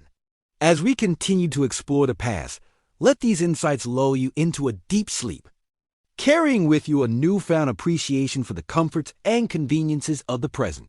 As we delve deeper into the harsh realities of the medieval period, We shift our focus to the realm of health and medicine, an area where the Middle Ages were particularly unforgiving. The field of medicine was embryonic, and the understanding of the human body and its ailments were largely based on speculation, superstition, and a significant amount of trial and error. Primary health care was often provided by the lady of the house or a local wise woman, without the benefit of scientific knowledge or sterile environments. Remedies were concocted from various sources such as plants, herbs, and animal parts, and treatments were often more akin to rituals than to what we would recognize as medical practice. These remedies were passed down from generation to generation, an echo of a time when oral tradition was the primary means of preserving knowledge. Imagine suffering from a headache or a toothache and being prescribed a pus of mashed herbs or a potion brewed from the bark of certain trees. In more severe cases, practices such as bloodletting were common, with the belief that by draining the body of bad blood, the patient would be cured of their illness. This was often carried out by barber surgeons, who, along with cutting hair, also performed minor surgeries and amputations. The ubiquitous barber's pole of white and red is actually a symbolic reference to this practice, the red representing blood, and the white signifying the bandages. In the absence of anesthesia, pain management during these procedures was rudimentary at best. Patients were often given a strong drink to numb the pain, or, in some cases, physically restrained to prevent them from moving. The survival rate following these procedures was, as you can imagine, rather low. Infections were rife, and the concept of sterilizing instruments or washing hands was unheard of. As well as their rudimentary understanding of physical illnesses, medieval medicine also had a primitive grasp on mental health. Conditions that we now understand to be psychological or neurological were often attributed to spiritual or demonic influence. Treatments for these ailments were again more ritualistic and religious than medical, involving exorcisms, prayer, and other religious rites. Epidemics and plagues were also common occurrences in the medieval period. The most infamous of these was the Black Death, a pandemic that swept across Europe in the mid-14th century, wiping out between 75 and 200 million people, approximately 30 to 60% of Europe's population at the time. The cause of this devastating disease was the bacterium Yersinia pestis, transmitted through fleas on black rats. However, without the knowledge of bacteria or disease transmission, people were left helpless against the plague, with many believing it to be a punishment from God. Theories about the cause of the plague were wide-ranging and often fantastical. Some believed it was due to a misalignment of planets. Others blamed Jewish communities, leading to widespread persecution. Some people even thought that the disease was transmitted through the air, leading to the development of plague doctors who wore beaked masks filled with herbs and spices to purify the air they breathed. Despite their efforts, the plague continued to ravage Europe until the late 17th century. Despite the hardships and health hazards, people in the Middle Ages did manage to survive, albeit with a significantly lower average life expectancy than today. The resilience and resourcefulness demonstrated during this time laid the groundwork for many of the advancements in medicine and healthcare that we benefit from today. As we close this section of our journey, it is important to remember that while the Middle Ages were undoubtedly challenging, they also represented a time of remarkable human endurance and innovation. Life was not easy, but it was not impossible either. And as we venture further into the past, we continue to learn more about our ancestors' struggles and triumphs and how they shaped the world we live in today. Stay with me, dear listener, as we continue our journey into the past. As we peel back the layers of history, we learn more about the resilience of our ancestors, the challenges they face, and the world they shaped for us to inherit. Sleep well and dream of a time when kings and queens ruled, knights jousted, and the world was a tapestry of mystery and wonder. Now let us turn our attention to the daily life of a medieval serf, the lowest-ranking member of the feudal system. The life of a serf was filled with hardships and toil, a far cry from the romanticized notions of chivalry and courtly love that so often characterize our understanding of the Middle Ages. The day of a medieval serf began with the crowing of a rooster, well before the sun rose. They were required to work long hours in the fields, starting early in the morning and ending late in the evening. The labor was grueling and the hours long, as the serfs were responsible for killing, planting, and harvesting the crops that would sustain the entire manor. A serf's diet was humble and monotonous. They mainly consumed dark bread made from rye or barley, pottage, a type of thick soup made from grain, peas, or lentils, and ale. Meat was a luxury seldom enjoyed. Instead, the serfs supplemented their diet with vegetables from their garden plot and occasionally fish from the local river or stream. In terms of shelter, a medieval serf's home was simple and rudimentary. It was often a one-room structure made of wattle and daub with a thatched roof. Inside there were few furnishings: a rough-hewn table, some stools, perhaps a chest for storing clothes and valuables. There was no glass in the windows, and the floor was simply the bare earth, covered with straw or reeds for insulation. Despite the hardships they faced, serfs had a rich cultural life. They celebrated the changing of the seasons and the agricultural calendar with festivities and feasts. Music, dance, and storytelling were also an integral part of their lives. For serfs, the church was the center of community and spiritual life. They were obliged to attend Mass every Sunday and on holy days, providing them a respite from their labor. Religion offered them hope for a better life in the hereafter, and the church acted as a unifying force, binding the community together. However, serfdom was not a static condition. There were different ways in which a serf could gain freedom. Some bought their way out of serfdom, while others were set free by their lords as a reward for exceptional service. In some cases, a serf could also gain freedom by escaping to a city and living there for a year and a day without being claimed by their lord. The life of a serf was a life of unending toil and hardship. However, it was also a life of community, of shared experiences, of resilience in the face of adversity. It's important to remember that despite the challenges they face, medieval serfs were not merely passive victims of their circumstances. They found ways to survive, to create joy, to forge connections with their fellow serfs, and to carve out a sense of identity amidst the constraints of their status. As we conclude this section, let us reflect on the resilience of these individuals who lived in a time so different from our own. Let us also remember that the strength of the human spirit is not confined to any particular era or social class. It is a universal quality, as timeless as history itself. As you drift off to sleep, bear in mind the strength of the serfs who, in the face of adversity, found ways to survive, to create joy, and to forge connections. In the next section, we'll explore the role of women in medieval society, a topic that is often overlooked in historical narratives. The story of medieval women is a story of resistance and resilience, of navigating a world that offered them limited freedoms. But for now, let the gentle rhythms of the serf's life lull you into a deep and restful sleep. Let us now venture into the realm of medieval occupations, jobs, and trades. The work that people undertook during this period was often backbreaking and monotonous. The majority of people in the medieval period were peasants, and their lives were dictated by the seasons and the demands of the land. A peasant would rise with the sun and work until it set. Their primary occupation was farming, and the majority of their time was spent tending to the fields. The work was grueling, with long hours spent plowing, planting, and harvesting. The tools were primitive, and the work was done mainly by hand. The physical demands of this lifestyle were immense, requiring a level of endurance and resilience that many of us in the modern world would struggle to match. A peasant's life was also one of servitude. They were tied to the land and to the lord who owned that land. In return for the right to live on and work a piece of land, a peasant owed their lord a portion of their produce and their labor. This might mean helping to repair the lord's castle or providing a certain amount of grain each year. The peasant was also obliged to grind their grain at the lord's mill and to purchase goods from the lord's market.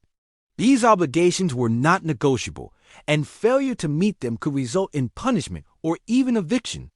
For those who lived in towns and cities, life was somewhat different.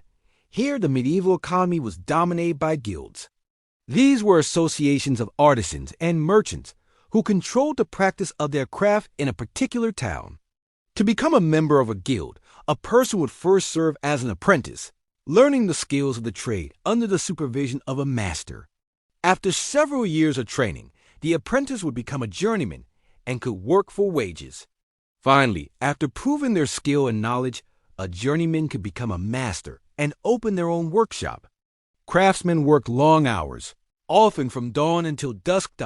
They produced everything from clothes and shoes to furniture and tools. The work was skilled but also repetitive and physically demanding. A blacksmith, for example, would spend hours each day hammering iron into shape.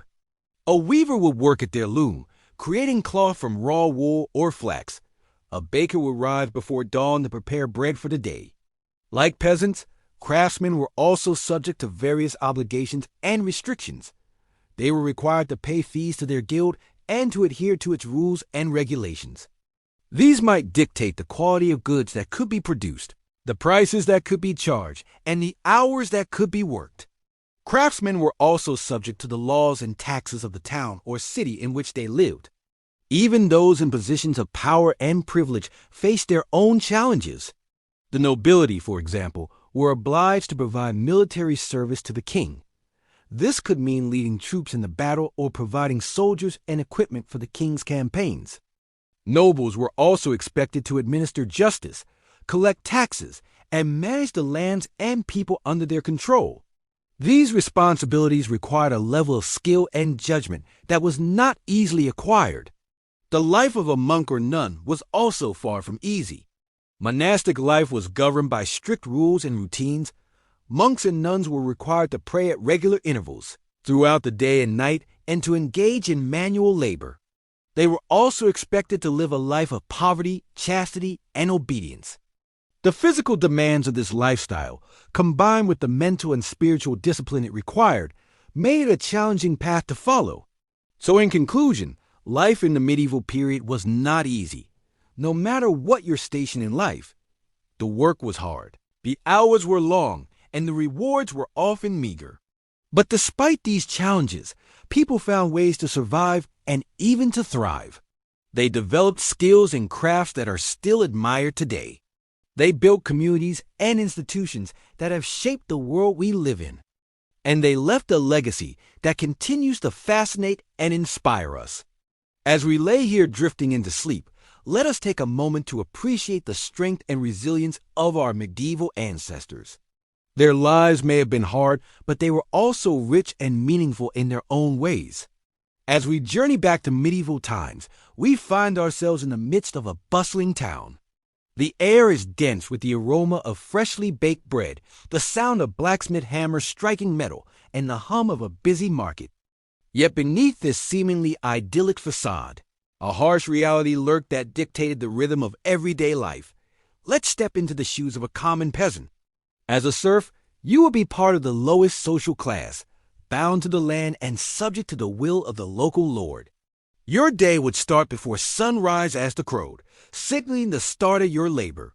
You'd likely live in a small, simple home made of wool and daub with a thatched roof.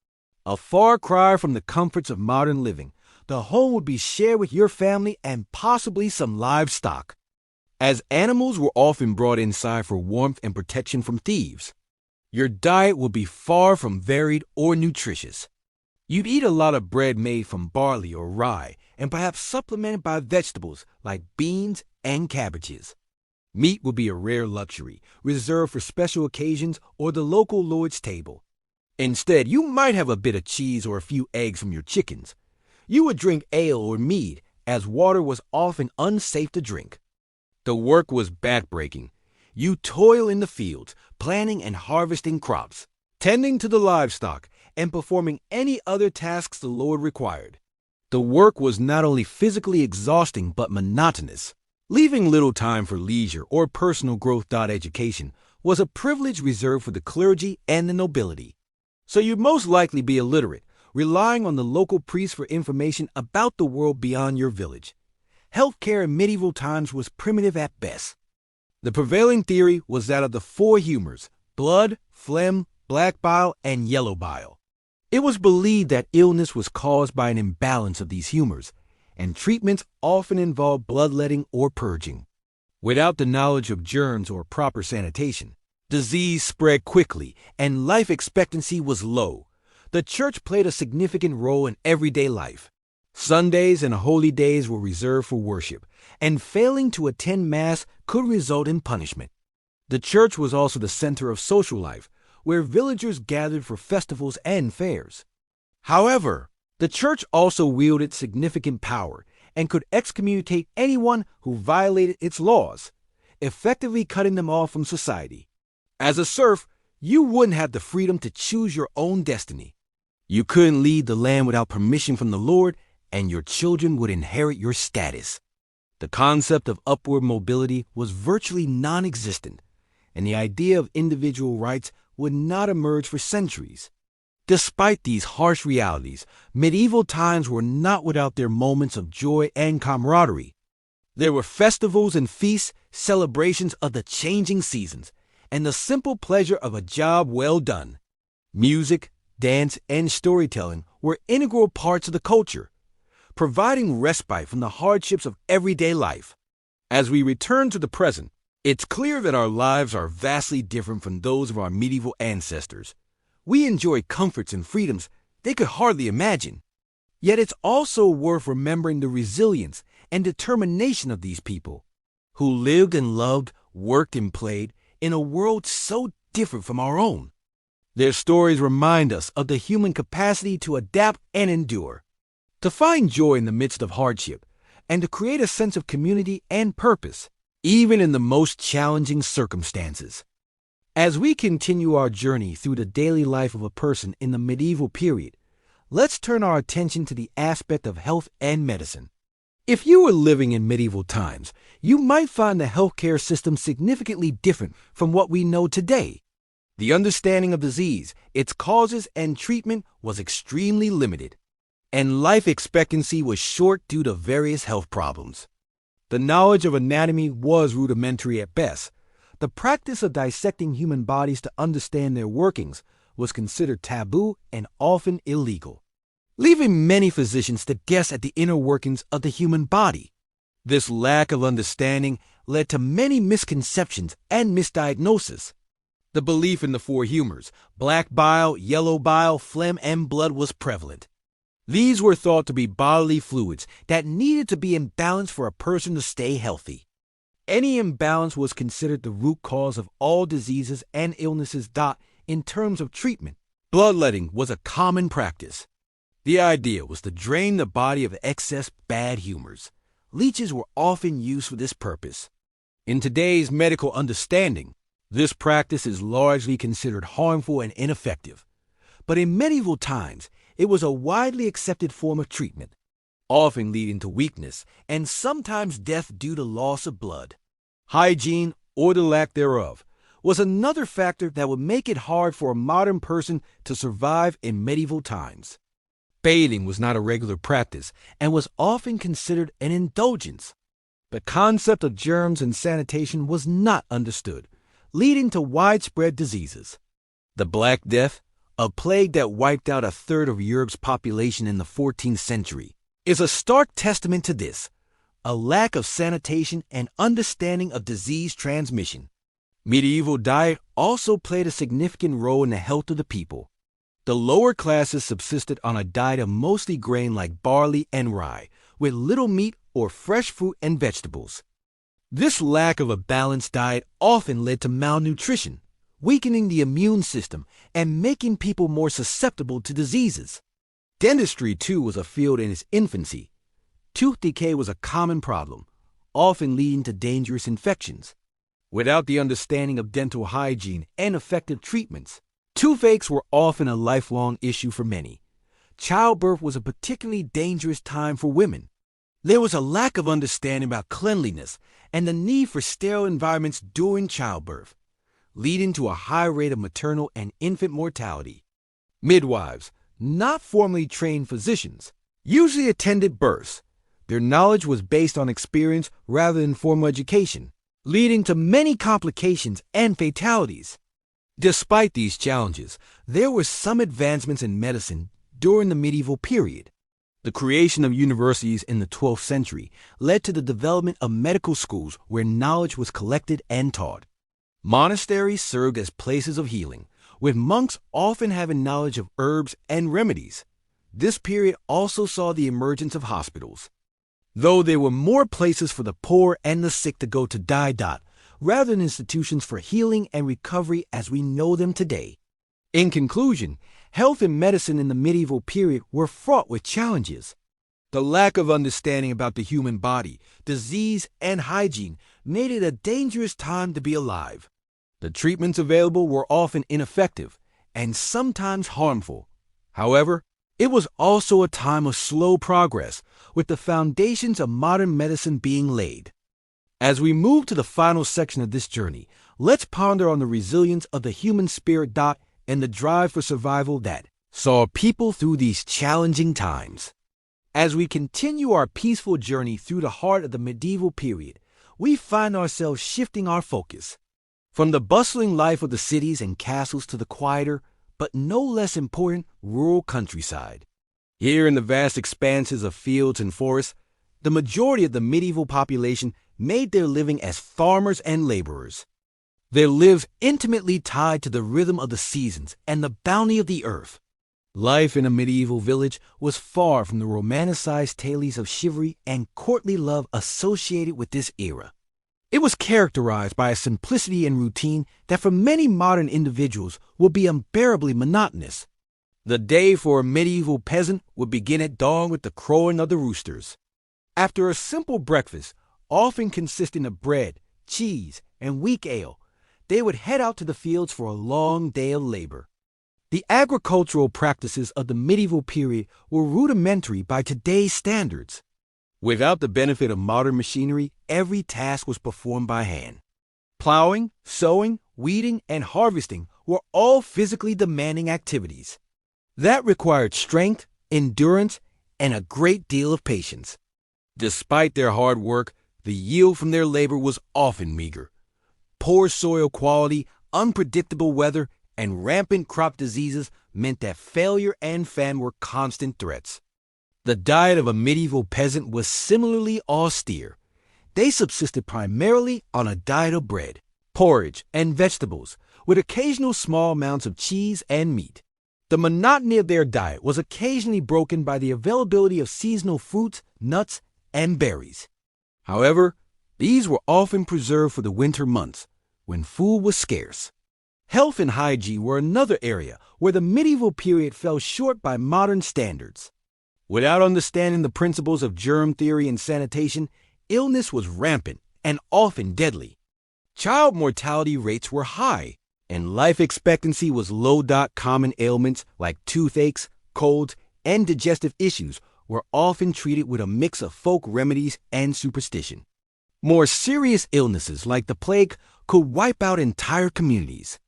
Despite these hardships, the life of a medieval peasant was not without its small joys and comforts.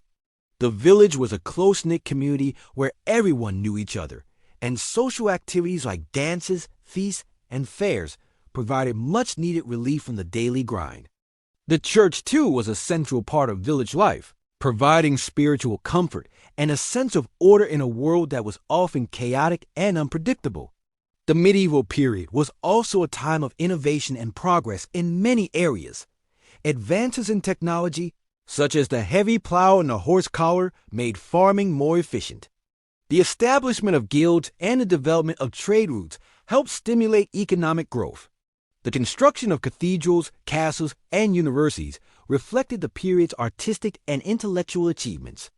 Yet for all its progress, the medieval world was a place of profound inequality. The feudal system which governed social and economic relations was heavily weighted in favor of the nobility and the clergy. Peasants had few rights and little opportunity for social mobility. Their lives were defined by their labor, and their status was determined by their birth. Reflecting on the realities of life in the medieval period, it's easy to understand why we, as modern individuals, might find it difficult to last a day in this era. The physical demands, the lack of comfort, The constant uncertainty these challenges would test even the most resilient among us. Yet there is also a certain beauty in this simplicity, a reminder of the resilience and adaptability of the human spirit. As we drift further into the tranquil embrace of sleep, let us carry with us this sense of gratitude for the comforts and conveniences of our modern life, and a newfound appreciation for the trials and triumphs of our medieval ancestors. As our journey through the annals of history continues, we find ourselves delving into an era of knights, castles, and feudal society, the medieval times. Picture yourself, if you will, transported back through the centuries, landing in a world far removed from the one we inhabit today. It's a time of stark contrast, where the wealthy live in fortified castles while the poor toil in the fields. It's a time where the church wields immense power, and one's fate is often dictated by the whims of their lord. As we begin to explore this fascinating era, we can start to understand why the comforts and conveniences we take for granted today would make it incredibly challenging for a contemporary person to survive a day in medieval times. Firstly, let's consider the living conditions. If you were a peasant, which was the most likely scenario, given that the vast majority of people belong to the peasant class, your dwelling would be a small one-room cottage. This cottage, made of wool and daub, a mixture of mud, straw, and manure, will be shared with both your family and your animals. The floor would be strewn with straw and covered in animal dung, while the air would be thick with the smell of smoke from the central hearth. A far cry from our modern houses with separate rooms, indoor plumbing, and central heating. Then there's the matter of food. If you were a peasant, your diet would consist largely of pottage, a type of thick stew made from whatever vegetables were in season, along with some grain, perhaps barley or oats. Meat would be a rare luxury, and fresh fruit and vegetables would be scarce during the long winter months. Fast food, convenience meals, and the abundance of food we enjoy today would be unimaginable in the medieval era. The daily routine would be grueling. As a peasant, you would be expected to work the fields from dawn until dusk, regardless of the weather. There would be little time for leisure or relaxation, and your duties would extend beyond farming to include tasks such as repairing the Lord's road or building his castle. This is a stark contrast to our modern work-life balance, where we have the luxury of weekends, holidays, and the ability to work from home. Healthcare, or rather the lack thereof, is another factor that would make survival in the medieval times challenging. Without our modern understanding of germs and disease, medieval doctors often resorted to dubious treatments such as bloodletting and leech therapy. Add to this a lack of sanitation and the prevalence of diseases such as the plague, and it's clear that staying healthy in the medieval era would be a formidable task. In addition to these physical challenges, there would also be social and cultural obstacles to navigate. As a peasant, your life would be governed by the will of the Lord of the Manor. You could be called upon to fight in his wars, and your life would be subject to the winds of his justice. The concept of individual rights and freedoms, which we take for granted today, would be largely absent in the medieval era. And let's not forget about the influence of the church. In the medieval times, the church was not just a place of worship, but also a significant political and social institution. The church dictated moral standards, influenced laws, and even played a role in education. The concept of religious freedom, as we understand it today, will be alien in this context. Lastly, consider the lack of technological conveniences. Without electricity, there would be no lighting after sunset except for candles or oil lamps. There would be no telephones, no internet, no cars or trains, and certainly no smartphones or computers. Even simple tasks such as washing clothes or preparing food would be labor-intensive and time-consuming. In conclusion, while the medieval era is a fascinating period to study, it's clear that the harsh living conditions, the lack of modern conveniences, and the rigid social structures would make it incredibly difficult for a person from our time to survive a day in this era. But as we continue to delve deeper into this period, we'll gain a greater appreciation for the resilience and ingenuity of our ancestors, who not only survived, but thrived in these challenging times. So, as you drift off to sleep tonight, spare a thought for our medieval ancestors and take a moment to appreciate the comforts and conveniences of our modern world. And remember, history is not just about understanding the past, but also about gaining perspective on the present. Good night. As the early morning fog lifts slowly from the cobblestone streets, we find ourselves in a bustling medieval town center. The air is filled with noise, the clatter of horse hooves, the chatter of townsfolk, the hammering of blacksmiths, and the cry of street vendors. Life in the medieval times was far from quite a cacophony of sounds from dawn to dusk, a symphony of existence in an era that was anything but peaceful. If you were a serf, the lowest social class, your day would begin long before the sun rose. Serfs were bound to the land, effectively owned by the local lord. They had no rights and were forced to work long hours, often in the fields tending the crops and livestock. Despite the backbreaking labor, serfs were not paid. Instead, they were given a small piece of land to grow their own food. Even children as young as 7 were expected to contribute, their small hands perfect for tasks such as pulling weeds or feeding chickens. The diet of a medieval serf was simple and monotonous.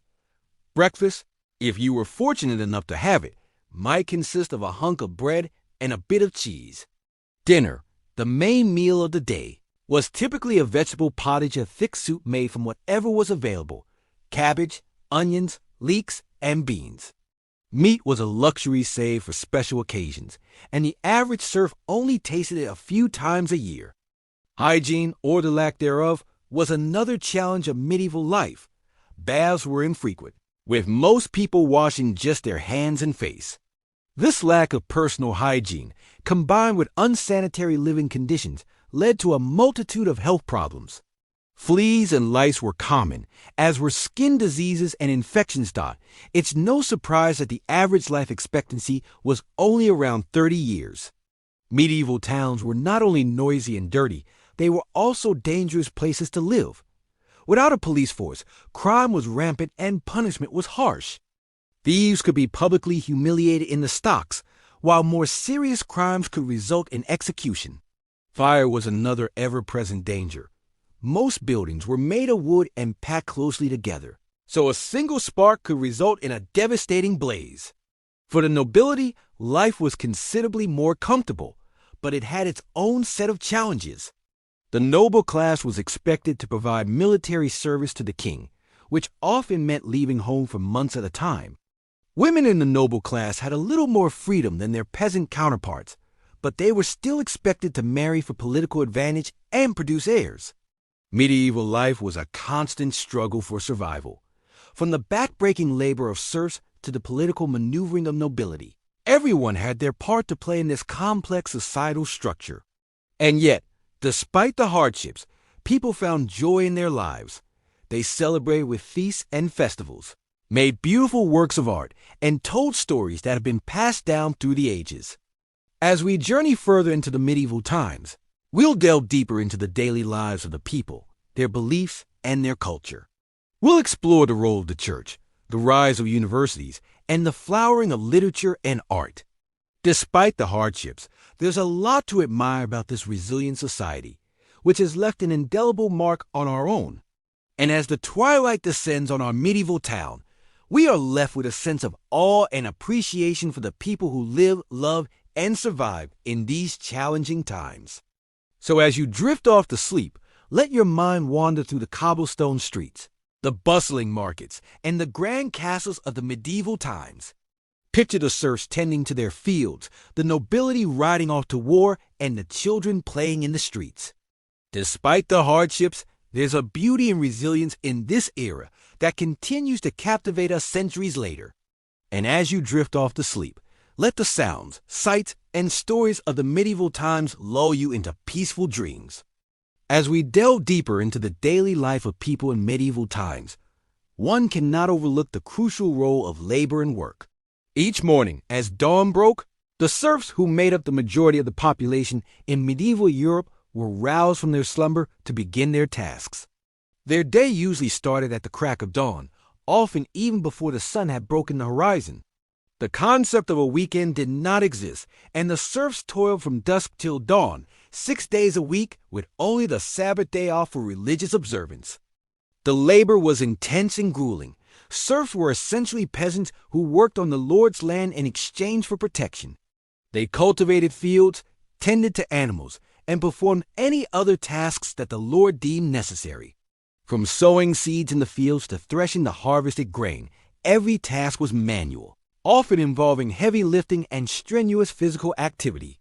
The tools were rudimentary, made from wood and iron, and required considerable strength and endurance. To operate, a serf's life was not their own. Their existence was dictated by the demands of their lord and the seasons. Not only were the working conditions harsh, but the serfs also lived in a state of constant insecurity. As they had no rights or freedoms, they were at the complete mercy of their lords. They could be evicted from their homes, their meager possessions seized, or their families torn apart at the whim of their lord. In addition, they were obliged to pay crippling taxes and rents, often in the form of crops or labor. This chronic uncertainty and lack of control over their own lives made for a stressful existence. The diet of the medieval serf was as bland and monotonous as their life. Their meals predominantly consisted of dark bread made from rye or barley and pottage, a thick stew made from grains, vegetables, and occasionally a small amount of meat. The meat was a luxury that was rarely afforded to them, reserved for special occasions or during the winter months. They drank ale or mead, as water was often contaminated and unsafe to drink. Fruits and vegetables were part of their diet, but these were seasonal and not always readily available. The medical care during the medieval period was rudimentary at best.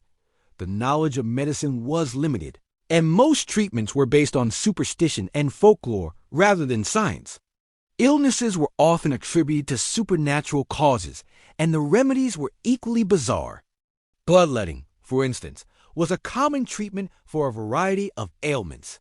The idea was to balance the four humors of the body: blood, phlegm, black bile, and yellow bile. By removing the excess blood, it was believed that the balance could be restored, thereby curing the disease. Needless to say, this often did more harm than good. In addition to the physical hardships, the mental strain was equally taxing.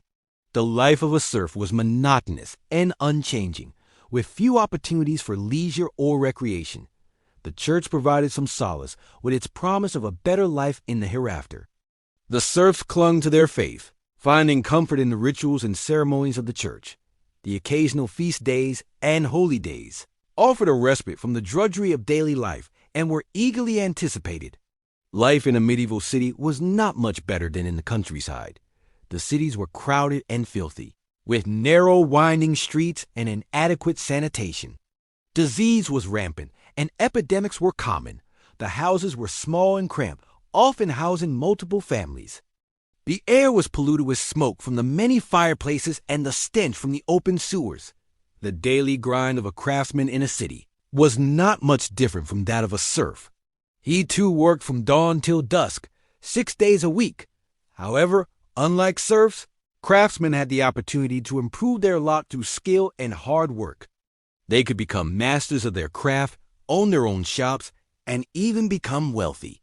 However, this was not easy and required years of apprenticeship and hard work. In conclusion, life in the medieval times was a constant struggle for survival. Whether you were a serf toiling in the fields or a craftsman plying your trade in the city, the daily grind was grueling. The harsh working conditions, poor diet, inadequate medical care, and constant insecurity made life in the medieval times extremely challenging, to say the least. One cannot help but feel a sense of relief and gratitude for the comforts and conveniences of modern life.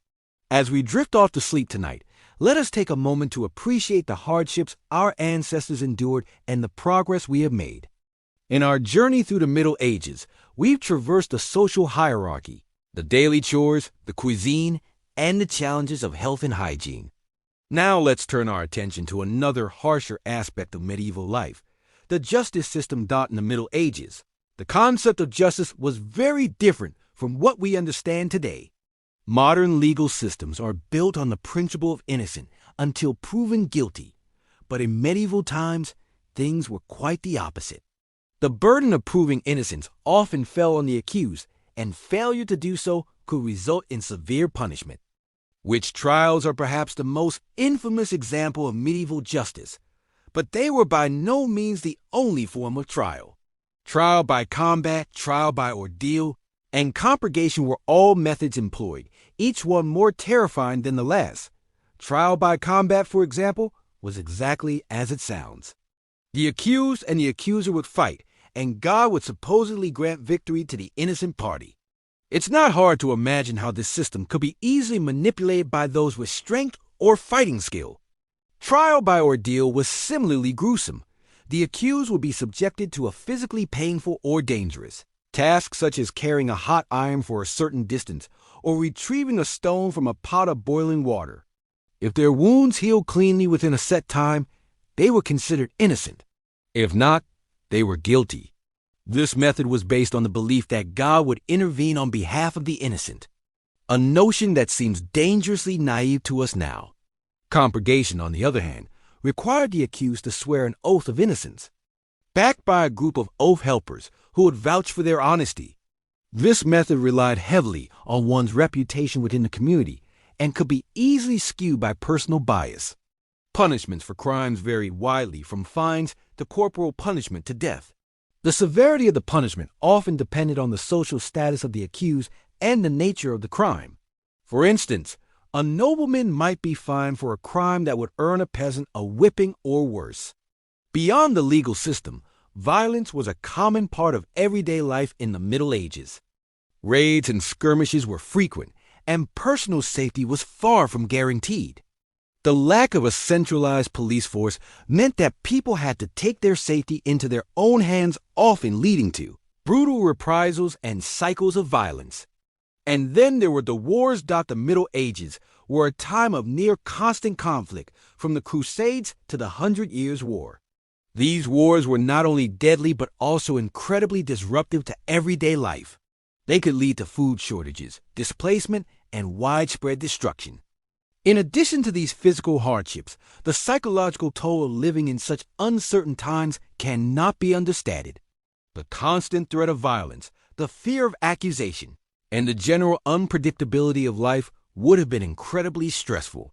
It's hard to imagine getting a good night's sleep under such conditions. Despite these hardships, people in the Middle Ages found ways to adapt and survive. They developed systems of mutual aid and protection like guilds and confraternities. They sought solace in religion and found joy in festivals and feasts. But even so, it's clear that life in the Middle Ages was far from easy. The harsh realities of medieval justice, the ever-present threat of violence, and the psychological stress of living in such a time would be enough to challenge even the hardiest of souls. It's a stark reminder of how we've come, and a testament to the resilience of the human spirit. As we close this chapter, let's take a moment to appreciate the relative comfort and security of our modern lives. While we still face challenges and uncertainties, they pale in comparison to the trials of medieval times. So as you drift off to sleep, be grateful for the peace and safety of your own bed and for the progress that has been made over the centuries. In our exploration of life in the medieval times, we now come to the matter of law and order, a topic that further underscores why a modern individual might find survival difficult in this era. The legal system of the Middle Ages was quite different from the one we are familiar with today. Rather than being a unified, codified structure, it was a patchwork of local laws and customs overlaid with the edicts of lords, kings, and the church. This system was often arbitrary and harsh, reflecting the harsh realities of medieval life. In many ways, the medieval legal system was a reflection of the feudal system that dominated the political landscape. Lords had wide-ranging powers over their vassals and serfs, including the right to administer justice and punish crimes. They often acted as judge, jury, and executioner, and their decisions could be influenced by personal biases or vendettas. Moreover, justice was often meted out in public spectacles designed to deter others from committing crimes. A far cry from our modern ideas of due process and the right to a fair trial. In addition to this, there were a number of punishments and penalties that could be imposed for various crimes, many of which were incredibly harsh by today's standards. For example, thieves could be branded or mutilated, while murderers might be sentenced to death by hanging or beheading. Even lesser offenses such as slander or defamation could result in public humiliation or corporal punishment. And while we're on the topic of crime, let's not forget about the concept of trial by ordeal. This was a practice whereby the accused was subjected to a physically dangerous or painful test to determine their guilt or innocence. The idea was that God would intervene to protect the innocent and punish the guilty. For instance, in the ordeal of hot iron, the accused was made to carry a red-hot piece of iron. If their hand healed cleanly within a certain period of time, they were deemed innocent. If not, they were found guilty. The church also played a significant role in the medieval legal system. Ecclesiastical courts, which were run by the church, dealt with cases involving clergy members as well as certain types of moral offenses. These courts followed their own set of rules known as canon law, which was based on biblical teachings and the writings of church fathers. Penalties could range from excommunication to penance, such as fasting or making a pilgrimage. Yet despite its many flaws and harshness, the medieval legal system did have some redeeming qualities. For instance, it recognized the concept of sanctuary, which allowed criminals to seek refuge in a church and be protected from arrest. This offered a route to mercy and forgiveness, in line with Christian teachings of the time. Moreover, the system also laid the groundwork for many of the legal principles and institutions that we take for granted today. For example, the Magna Carta, a landmark document signed in 1215, established the principle that the king was subject to the law, not above it. This marked a significant step towards the rule of law concept that is central to our modern legal system. So while the medieval legal system was undoubtedly harsh and unpredictable, it was also a product of its time, reflecting the social norms and religious beliefs of the period. And while most of us would undoubtedly struggle to navigate its complexities and deal with its brutalities, it's also worth remembering that it was part of a broader historical process, one that eventually led to the development of more fair and equitable systems of justice.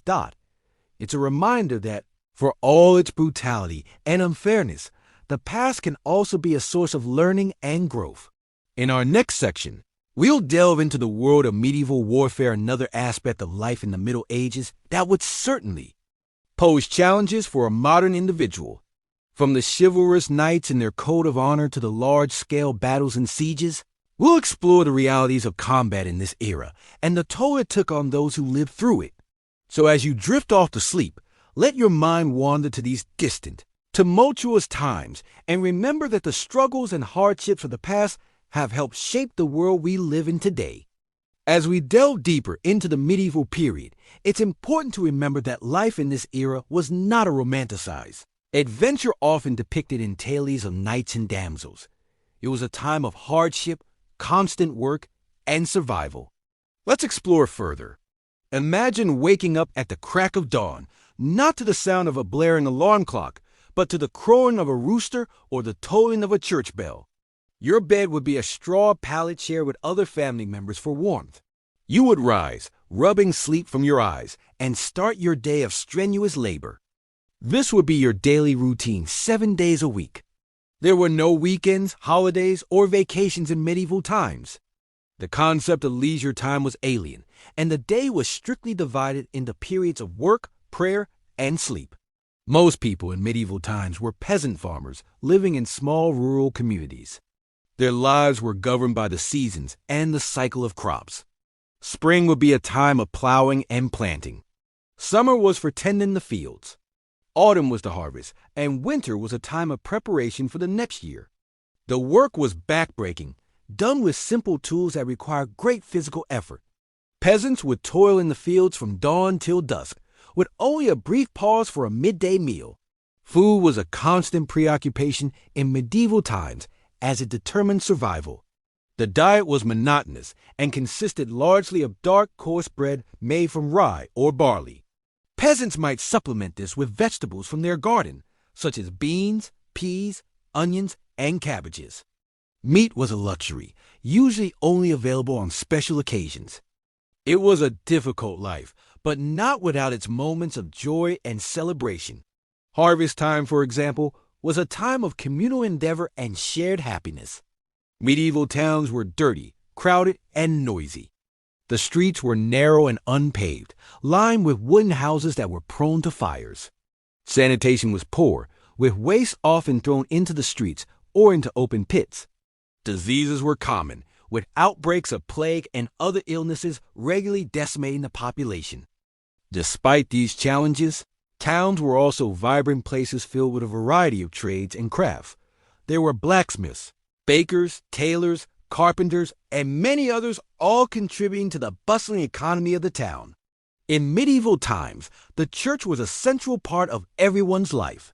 It provided a moral framework and a sense of community. It offered hope and solace in a harsh world, with the promise of eternal life in heaven. The church controlled many aspects of daily life, including education. Most people were illiterate, and the few who could read and write were usually members of the clergy.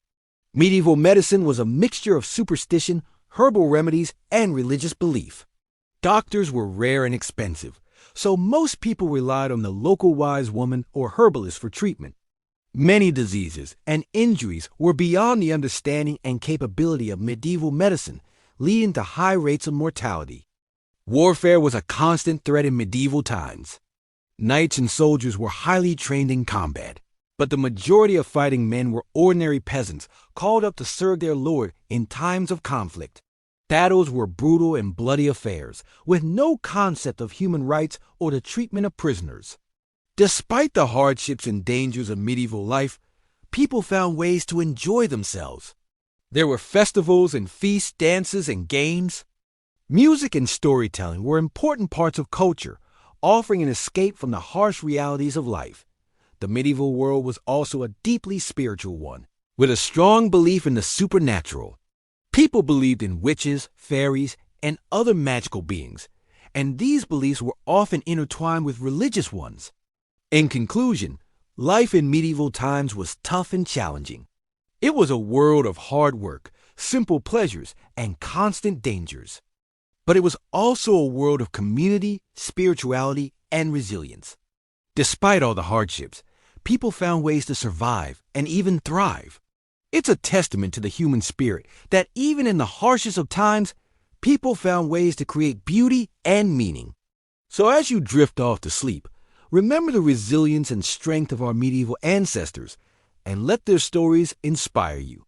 Now we delve into the judicial system of the medieval era, a topic that always seems to intrigue the curious minds of historians and enthusiasts alike. It was a time where the rule of law was rather different from what we know today. The very concept of innocent until proven guilty was almost foreign, and the methods for determining guilt were, quite frankly, bizarre and sometimes brutal. In the absence of any advanced scientific methods to investigate a crime, medieval societies relied on superstition and divine intervention to dispense justice. The concept of trial by ordeal was widely used in these times. If an individual was accused of a crime, they had to undergo a physically challenging, sometimes life-threatening task to prove their innocence. The ordeal could involve carrying a red-hot iron bar, plunging a hand in the boiling water, or even sinking or floating in a body of water. The latter was based on the belief that water, being a holy substance, would reject a guilty person, causing them to float. The medieval judicial system also heavily relied on compurgation, a process where an accused person could swear an oath of innocence backed up by a group of oath helpers. These individuals, usually friends, family, or community members, would essentially vouch for the accused's character. If the accused was able to assemble enough oath helpers, they could potentially be acquitted of the crime they were charged with. However, the reliability of such a system is questionable, as biases and personal relationships could easily influence the outcome. Feudal lords, who had been given land by the king, were often responsible for maintaining law and order within their territories. They held their own courts and meted out punishments as they saw fit. This could mean a lack of consistency in sentencing, with punishments varying greatly from one region to another. and the possibility of a lord's personal biases affecting the outcome. Punishments in the medieval era were usually severe and in public, designed to deter potential criminals. The stocks, the pillory, and public floggings were common forms of punishment for minor offenses. For more serious crimes, the guilty were subjected to hanging, beheading, or being burned at the stake.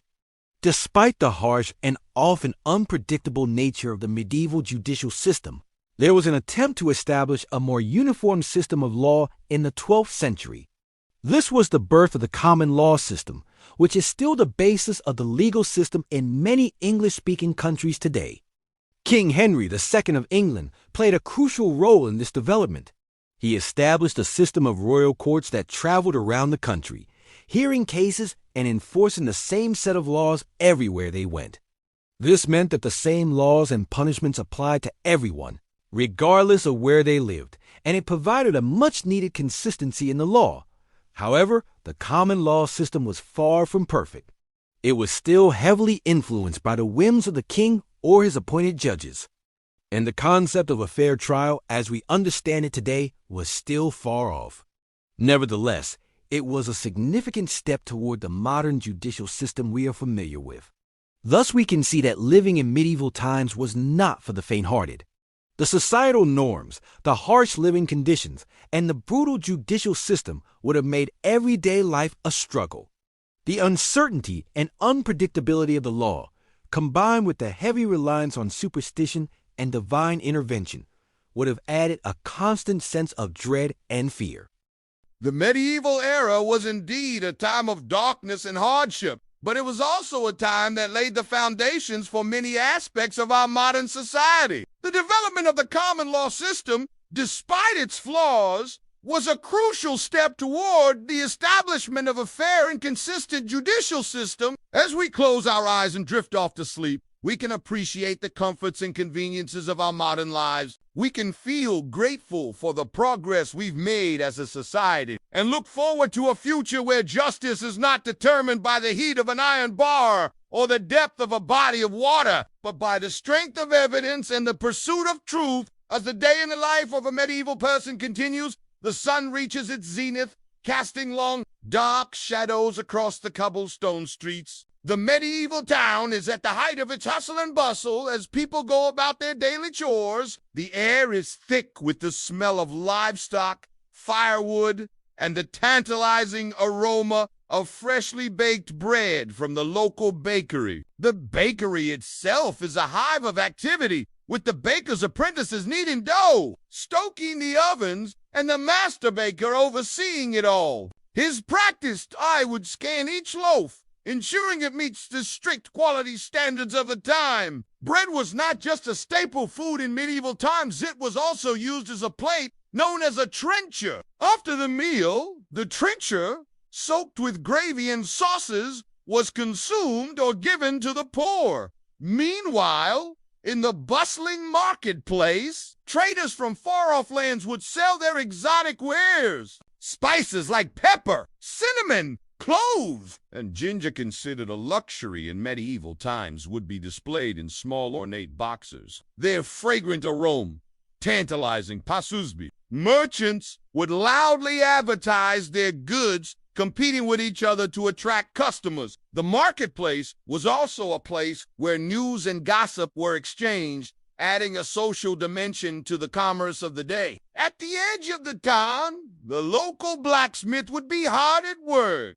The rhythmic sound of his hammer striking metal would echo through the streets. The blacksmith's role was crucial in a medieval town. They made and repaired everything from horseshoes to weaponry, from tools to nails. The blacksmith was often a respected figure, not just for his essential skills, but also because he worked with fire and metal elements that were thought to have mystical properties for the children of the town. Life was not all play and no work. Children as young as 7 would be expected to help their parents with tasks such as gathering firewood, taking care of animals, and helping in the fields. Yet they would also find time for games. Children in medieval times played a variety of games, many of which are still enjoyed today. Marbles, hopscotch, and tag were all popular pastimes. Not as the afternoon sun began its descent, the monotonous tolling of the church bell would call the townsfolk to prayer.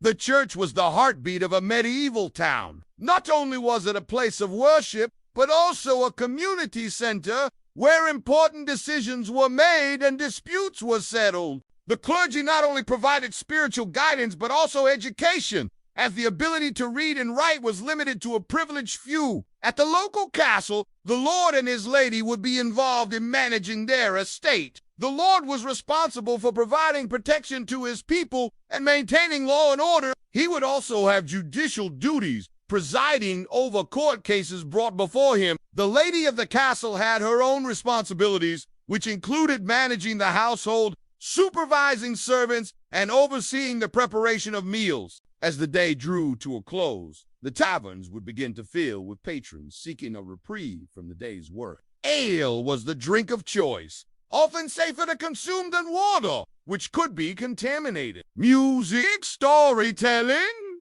and games of chance would provide entertainment as the townsfolk relaxed and socialized. As the last rays of the sun disappeared over the horizon, the town would slowly quieten down. Fires would be doused, doors would be bolted, and people would retire to their beds, ready to start another day in the medieval world.